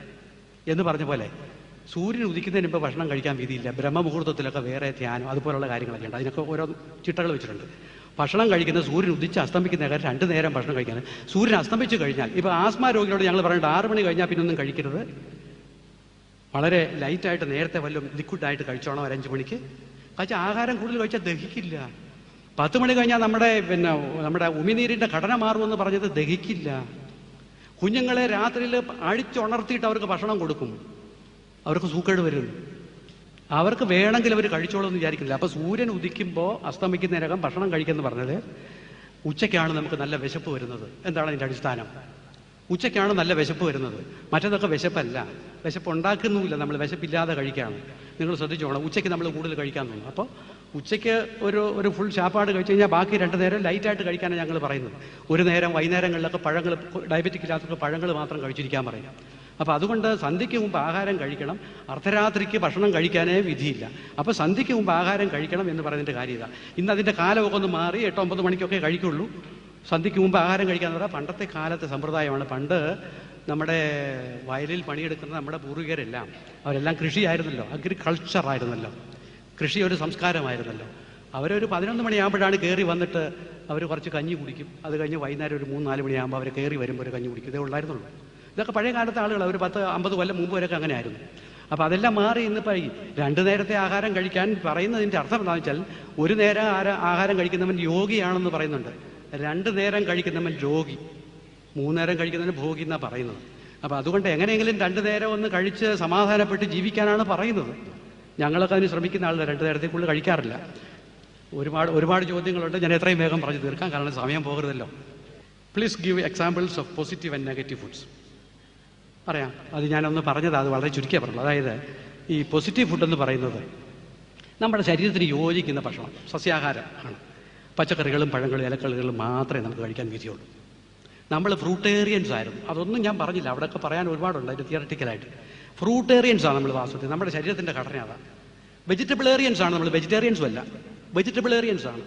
പച്ചക്കറികളും പഴങ്ങളും ഇലക്കറികളും ഒക്കെയാണ് ധാരാളം കഴിക്കുന്നത്. ഞങ്ങളൊക്കെ കഴിക്കുന്നത് മൊത്തം കഴിക്കുന്നതിൻ്റെ ഒരു ചെറിയ ശതമാനമേ ചോറൊക്കെ കഴിക്കാറുള്ളൂ. ധാന്യങ്ങൾ, അരിയൊക്കെ വേണം, അരിയും ഗോതമ്പൊക്കെ കഴിക്കണം. ബാക്കി ഞങ്ങൾ കഴിക്കുന്ന മുഴുവൻ പച്ചക്കറികളാണ്. ഞാൻ എൻ്റെ വീട്ടിലൊക്കെ വന്നു കഴിഞ്ഞാൽ നിറയെ കറികളായിരിക്കും, ടൺ കണക്കിന് കറി ഉണ്ടാക്കി വെച്ചേക്കും. ടൺ കണക്കിന് വെച്ചാൽ കൂടുതൽ അതാണ് കഴിക്കുന്നത്. ഒരു നേരത്തെ ആഹാരം ചിലപ്പോൾ അതായിരിക്കും. അപ്പോൾ ഈ പോസിറ്റീവ് ഫുഡ് എന്ന് പറയാൻ പച്ചക്കറികളും പഴങ്ങളും ഇലക്കറികളുമാണ്. മറ്റെല്ലാം ആകാം, ഇപ്പോൾ കുറച്ച് സസ്യാഹാരം മറ്റു സാധനങ്ങളൊക്കെ കഴിക്കാം. പക്ഷേ ഇതാണ് പ്രധാനമായിട്ട് പോസിറ്റീവ് ഫുഡ് എന്ന് പറയുന്നത്. നെഗറ്റീവ് ഫുഡ് എന്ന് പറയുന്നത് എന്താണെന്ന് വെച്ചാൽ, അല്ലെ പോയിസണസ് ഫുഡ് എന്ന് പറയുന്നത് ഈ മത്സ്യമാംസാദികൾ നമ്മുടെ ശരീരത്തിന് യോജിക്കുന്നതല്ല, ചായ കാപ്പി നമുക്ക് വേണ്ടതല്ല, നമുക്ക് രോഗങ്ങളുണ്ടാക്കുന്നതാണ്.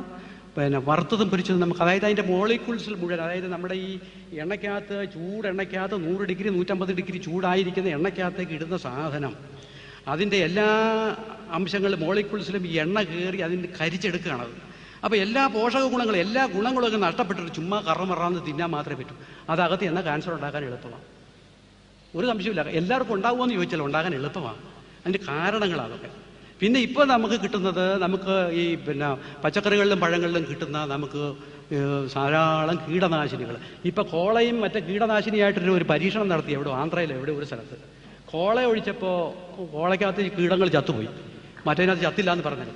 അപ്പോൾ കീടങ്ങൾ, നമ്മളിങ്ങനെ വിഷം കഴിച്ചുകൊണ്ടിരിക്കുക, സർക്കാർ നമ്മളെ വിഷം തന്ന് കൊല്ലുകയല്ലേ.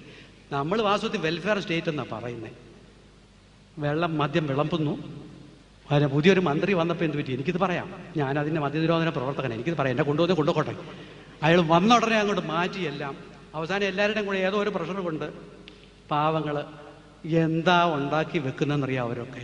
ഈ രാജ്യത്തെ വാസ്തവത്തിൽ നന്നാക്കാൻ, ഇത് പറയാൻ എനിക്ക് ഈ വേദി പറ്റുമെന്ന് എനിക്കറിയില്ല. ഇങ്ങനെയൊക്കെ അത്യാവശ്യം പറഞ്ഞു പോകും.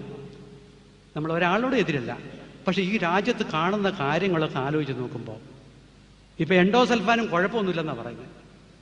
സാറ് ഇവിടെ ഇരിപ്പുണ്ട്, ഞാൻ കഥയൊന്നും പറയുന്നില്ലെങ്കിൽ സാറ് അങ്ങനെ എൻഡോസൾഫാനെ പറ്റി എൻ്റെ ആഫീസിൽ ഗാന്ധി ഭവനിൽ ഒരു പ്രഭാഷണം നടത്തിയതിനെ അദ്ദേഹത്തിന് വന്ന തിരിച്ചടി, അദ്ദേഹത്തിന് ഒന്നും പറ്റില്ല, വന്ന തിരിച്ചടിച്ചില്ല. ഈ അധികാരികൾ വെറുതെ വിടില്ല. എൻഡോസൾഫാനെ പറ്റി പറയാനൊന്നും നമുക്കാർക്കും അവകാശമില്ല. നമ്മൾ ജനാധിപത്യ രാജ്യമാണെന്നാണ് പറയുന്നത്. കീടനാശിനികൾ ഇഷ്ടം പോലെ ഒഴുക്കുക, ഹിന്ദുസ്ഥാൻ ഇൻസെക്ടിസൈഡ്സിൽ ഇഷ്ടം പോലെ കോടിക്കണക്കിന് രൂപയുടെ സാധനം ഉണ്ടാക്കി അത് വിറ്റോണം. അത് വിറ്റിട്ട് സർക്കാരിനും പിന്നെ ഇപ്പൊ സർക്കാർ ഇപ്പൊ നിലനിൽക്കുന്ന പോലും മദ്യം വിറ്റിട്ടാണെന്നാണ് പറയുന്നത്. മദ്യരാക്ഷസന്മാരാണ് അവരെ നിലനിർത്തിയിരിക്കുന്നത്. എന്താ ചെയ്യുക? അപ്പം നമ്മൾ എങ്ങനെ ജീവിക്കുന്നു? നമുക്ക് ജീവിക്കാം, നമ്മൾ ഓരോരുത്തരും വിചാരിച്ചാൽ മതി ജീവിക്കാം. ഇതൊക്കെ കുറെ കഴിയുമ്പോൾ ഇല്ലാതായിക്കോളും.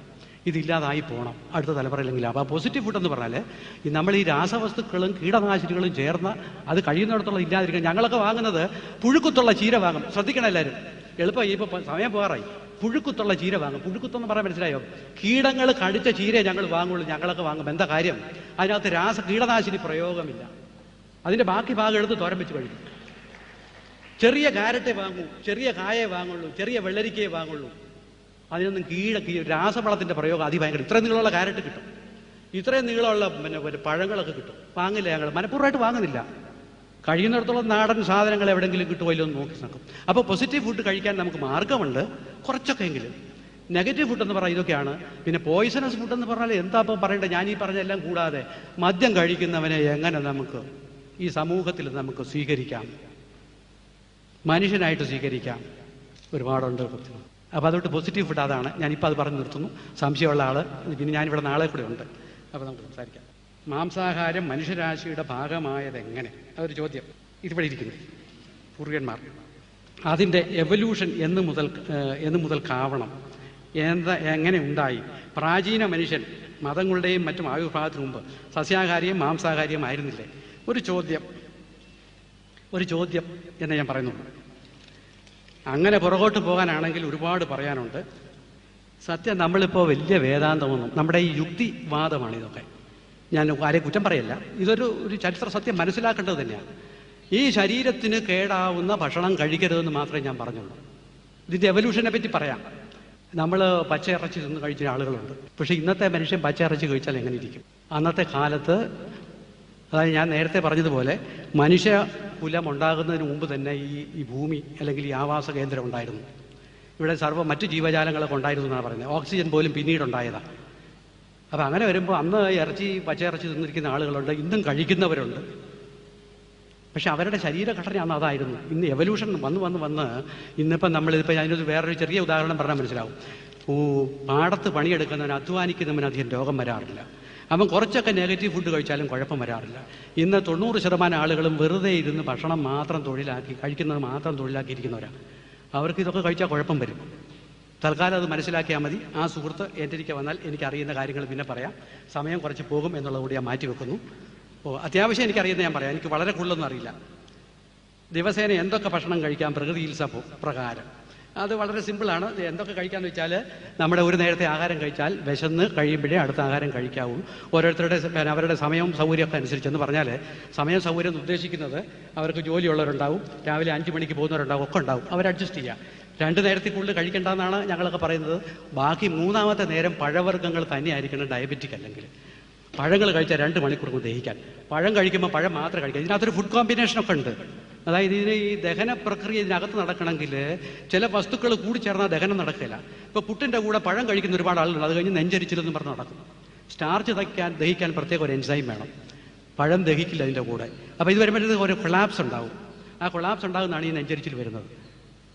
അതുപോലെ ഈ കോമ്പിനേഷൻ ഉണ്ട്. അതൊക്കെ വലിയ കാര്യമായിട്ടൊന്നും നോക്കണ്ട. അതൊക്കെ നമ്മുടെ പഴയ ആളുകൾക്കൊക്കെ അറിയാം. ഈ വേറെ തൈരും മീനും കൂടെ കഴിക്കരുതെന്ന് പറഞ്ഞതുപോലെ, നെയ്യും വേറെ എന്തോ സാധനം കഴിക്കരുതെന്ന് പറയുന്നത് പോലെ, നമ്മൾ സാധാരണഗതിക്ക് കുറച്ച് പച്ചക്കറികളും കുറച്ച് ചോറ്, അല്ലെങ്കിൽ കുറച്ച് അരി ആഹാരം, അല്ലെങ്കിൽ ഗോതമ്പിൻ്റെ പലഹാരം, ഇതെന്തെങ്കിലും കുറച്ച് കഴിച്ചുകൊണ്ട് അതിൻ്റെ ഒരു എന്താ പറയുക ഇരട്ടിയെങ്കിലും പച്ചക്കറികൾ കഴിക്കാൻ നമ്മൾ ശ്രമിക്കണം. അതുകൊണ്ടുള്ള കറികൾ, കുറച്ച് റോ വെജിറ്റബിൾസും കഴിക്കാൻ ശീലിക്കണം. ഈ റോ വെജിറ്റബിൾസ് കഴിച്ചാൽ അത് നേരെ, അത് നമ്മൾ ഈ മറ്റ് ഇതൊക്കെ നോക്കണം, പശു ആടൊക്കെ നോക്കണം. അവർ വേവിക്കാത്ത ഭക്ഷണം കഴിക്കുമ്പം അവർക്ക് ഫൈബർ കണ്ടന്റുള്ള ഫുഡ് ധാരാളം ചെല്ലുന്നത് കൊണ്ട് അവർക്ക് ദഹന പ്രക്രിയ നേരെ നടക്കുന്നു, അവരുടെ മലശോധന ശരിക്കും നടക്കുന്നു. ഇന്ന് 95% ആളുകൾക്കും മലം പോകാറില്ല. മലം പോകാത്ത കാര്യം ഭക്ഷണം കഴിക്കുന്നതുകൊണ്ട് തന്നെയല്ല, അവരുടെ മനസ്സിലെ പിരിമുറുക്കം. രാവിലെ എണീറ്റ് നോക്കുക, നമ്മുടെ എനിക്കില്ല, അതുകൊണ്ട് ഞാൻ പറയാം, എൻ്റെ മലമൊക്കെ പോകും. ഈ ടെൻഷൻ ഉണ്ടെങ്കിൽ മലം പോകില്ല. ഞാൻ അവിടെ ഒന്ന് ശ്രദ്ധിച്ച് നോക്കി അറിയാം. അപ്പോൾ അതുകൊണ്ട് കഴിക്കുന്ന ഭക്ഷണം പ്രധാനമാണ്. അപ്പോൾ കഴിക്കുന്ന ഭക്ഷണം ദഹിക്കുന്നതായിരിക്കണം. അപ്പോൾ കഴിക്കുന്നതിൻ്റെ കൂടെ കുറച്ച് റോ വെജിറ്റബിൾസ് കഴിക്കണം. 3 നേരത്തേക്കുള്ളിൽ കഴിക്കേണ്ട. 1 നേരം പഴങ്ങൾ മാത്രം കഴിക്കുക, ബാക്കി 2 നേരം കഴിക്കുമ്പോൾ ഇങ്ങനെ ചെയ്യുക. 3 നേരം കഴിക്കണം നിർബന്ധമൊന്നുമില്ല, 2 നേരം കഴിച്ചാലും മതി. 1 നേരം കഴിച്ച് ജീവിക്കുന്ന ആളുകളെപ്പോൾ ഒരു പക്ഷേ ഇവിടെ തന്നെ കാണും. എന്നെക്കൂടെ സാധിച്ചിട്ടില്ല. അത് സാധിക്കും, നമ്മൾ വിചാരിച്ചാൽ സാധിക്കും. അപ്പോൾ അതങ്ങനെ, അതാണ് അതിനെപ്പറ്റി പറയാനുള്ളൂ. പിന്നെ അടുത്തത്, എനിക്ക് അനുവദിച്ച സമയം കഴിഞ്ഞിരിക്കുന്നു. മനസ്സിനെ നിയന്ത്രിക്കാനുള്ള ഉപാധികൾ എന്തെല്ലാം? വലിയ ചോദ്യം അത് ഒറ്റയടിക്ക് പറയാൻ ഒക്കുമെന്ന് ചോദിച്ചാൽ, മനസ്സിനെ നിയന്ത്രിക്കാൻ ഒരുപാട് ഉപാധികളുണ്ട്. ഈ നമ്മൾ യന്ത്രമനുഷ്യനല്ല എന്ന് കരുതിയാൽ മാത്രം മതി. അതിനെ ഈ മനസ്സിനെ നിയന്ത്രിക്കാൻ എന്തെങ്കിലും ഒരു സാധനം അങ്ങോട്ട് അപ്ലൈ ചെയ്യാൻ ഒക്കില്ല. നമ്മുടെ ജീവിത വീക്ഷണത്തിൻ്റെ ഒരു പ്രത്യേകതയായിരിക്കണം. ജീവിത വീക്ഷണത്തിൻ്റെ ഒരു ദോഷം കൊണ്ടാണ് നിയന്ത്രിക്കാൻ പറ്റാതെ വരുന്നത്. വേണ്ടാത്തതൊക്കെ വേണമെന്ന് തോന്നും. വേണ്ടാത്തതൊക്കെ, അരുതെന്ന് പറയുന്നതൊക്കെ ചെയ്യാൻ നമുക്ക് ഇഷ്ടമാണ്. അപ്പോൾ അരുതുകൾ എന്താണെന്ന് മനസ്സിലാക്കാൻ നമുക്കൊരു സെക്കൻഡ് തോട്ട്, അല്ലെങ്കിൽ നമ്മൾ ഒന്നുകൂടെ ഒന്ന് ചിന്തിച്ചാൽ മതി. നമുക്കെന്ത് റിലവൻസ് ഉണ്ട് ഇവിടെ ജീവിക്കാൻ? നമ്മൾ എങ്ങനെ ജീവിക്കണം? നമുക്ക് മറ്റുള്ള ആളുകളെ ഉപദ്രവിക്കാതെ എങ്ങനെ ജീവിക്കണം എന്ന് വിചാരിച്ചാൽ മാത്രം മതി. നമുക്ക് ജീവിക്കണം ഇവിടെ, നമുക്ക് ജീവിക്കാൻ ഇവിടെ അവകാശമുണ്ട്. പക്ഷേ മറ്റുള്ളവരെ ഉപദ്രവിക്കാൻ നമുക്ക് തയ്യാറല്ല, നമുക്ക് അവകാശമില്ല. അപ്പോൾ അവർക്കും ജീവിക്കാൻ അവകാശമുണ്ട്. അതിൻ്റെ കൂടെ നമ്മൾ എങ്ങനെയൊക്കെ ജീവിക്കുന്നു എന്ന് മാത്രം ചിന്തിച്ചാൽ അതിന് ഒരുപാട് കാര്യങ്ങളുണ്ട്. അതിപ്പോൾ ഇവിടെ യോഗ, പിന്നെ ഈ പ്രാണായാമം പറയില്ല, പ്രാണായാമം കൊണ്ട് മനസ്സിനെ നമുക്ക് വാസ്തവത്തിൽ നല്ല ശാന്തമാക്കാൻ ഒക്കും. ചെയ്യുന്നുണ്ട് ഞങ്ങളൊക്കെ, കുറച്ചൊക്കെ, ഒരുപാടൊന്നും ചെയ്യാൻ പറ്റുന്നില്ല. ഞങ്ങളൊക്കെ ധ്യാനത്തിലൊക്കെ ഞങ്ങൾ അതിൻ്റെ വിദ്യാർത്ഥിയാണ്. പരമാനന്ദം കിട്ടും, നമുക്ക് അനുഭവിക്കുന്നുണ്ട്. നമുക്ക് യാതൊരു തരത്തിലും നമുക്ക് എന്ത് പ്രതികൂല സാഹചര്യങ്ങൾ വന്നാലും അതിനെ തരണം ചെയ്യാനുള്ള ആത്മശക്തി ഉണ്ടാവണേ എന്നാണ് നമ്മുടെ പ്രാർത്ഥന. അല്ല പിന്നെ നമ്മൾ മനുഷ്യരല്ലല്ലോ. അപ്പം അങ്ങനെ നമുക്ക് സാധിക്കണം. മനസ്സിനെ നിയന്ത്രിക്കാൻ നമുക്ക് സാധിക്കും. പുതിയതായി ഒന്നും കണ്ടുപിടിക്കാനില്ല, എല്ലാം ഇവിടെ തന്നെയുണ്ട്. സംശയം തീർന്നിട്ടില്ലെങ്കിൽ ചോദിച്ചാൽ പിന്നെ പറയാം. സാറിൻ്റെ പ്രവർത്തനം പാലക്കാട് നടക്കുന്നുണ്ടെന്ന് പറയുക. എവിടെയാണ് പ്രകൃതി ചികിത്സ? എവിടെയാണ് സൗകര്യം? ഇവിടെ കേരളത്തിൽ മൊത്തത്തിലുണ്ട്. ഇവിടെ കൊപ്പം എന്ന് പറഞ്ഞ സ്ഥലത്ത് ശിവനാരായണൻ എന്ന് പറഞ്ഞ ആൾ ഇരിപ്പുണ്ടെങ്കിൽ ഒന്ന് എണീക്കാം. ശിവനാരായണൻ, ഇദ്ദേഹം ഈ പാലക്കാട് ജില്ലയുടെ സെക്രട്ടറിയാണ് ഇവിടുത്തെ ഈ സംഘടനയുടെ. അദ്ദേഹം ഞാനിപ്പോൾ ഉച്ചയ്ക്ക് കണ്ടു ഭക്ഷണം കഴിക്കാതിരുന്നപ്പോൾ.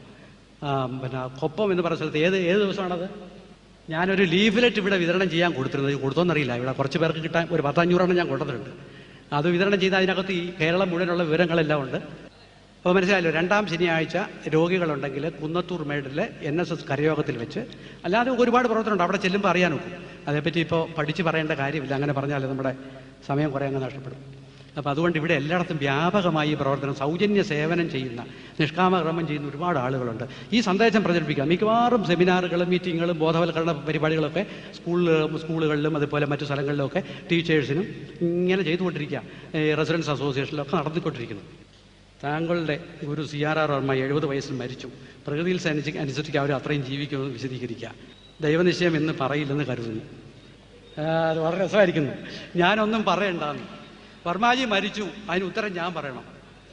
വർമാജി 74-ാമത്തെ വയസ്സിൽ മരിച്ചുപോയി, അതിന് ദൈവനിശ്ചയമാണെന്ന് ഞാൻ പറയരുതെന്നും പറഞ്ഞിട്ടുണ്ട്. എഴുത്ത് ചോദ്യം ഇതാ, തമാശായിരിക്കുന്നു. ഈ പറയുന്ന ആളും ദൈവനിശ്ചയം അനുസരിച്ചേ മരിക്കും. അങ്ങേർക്ക് ഒരുപാട് കാലം ജീവിച്ചിരിക്കാൻ ഒക്കുന്നു. ഞാൻ ജീവിച്ചിരിക്കട്ടെ, അങ്ങനെ ജീവിച്ചിരിക്കട്ടെ. അദ്ദേഹം വിളിക്കുമ്പോൾ പോയേ പറ്റൂ.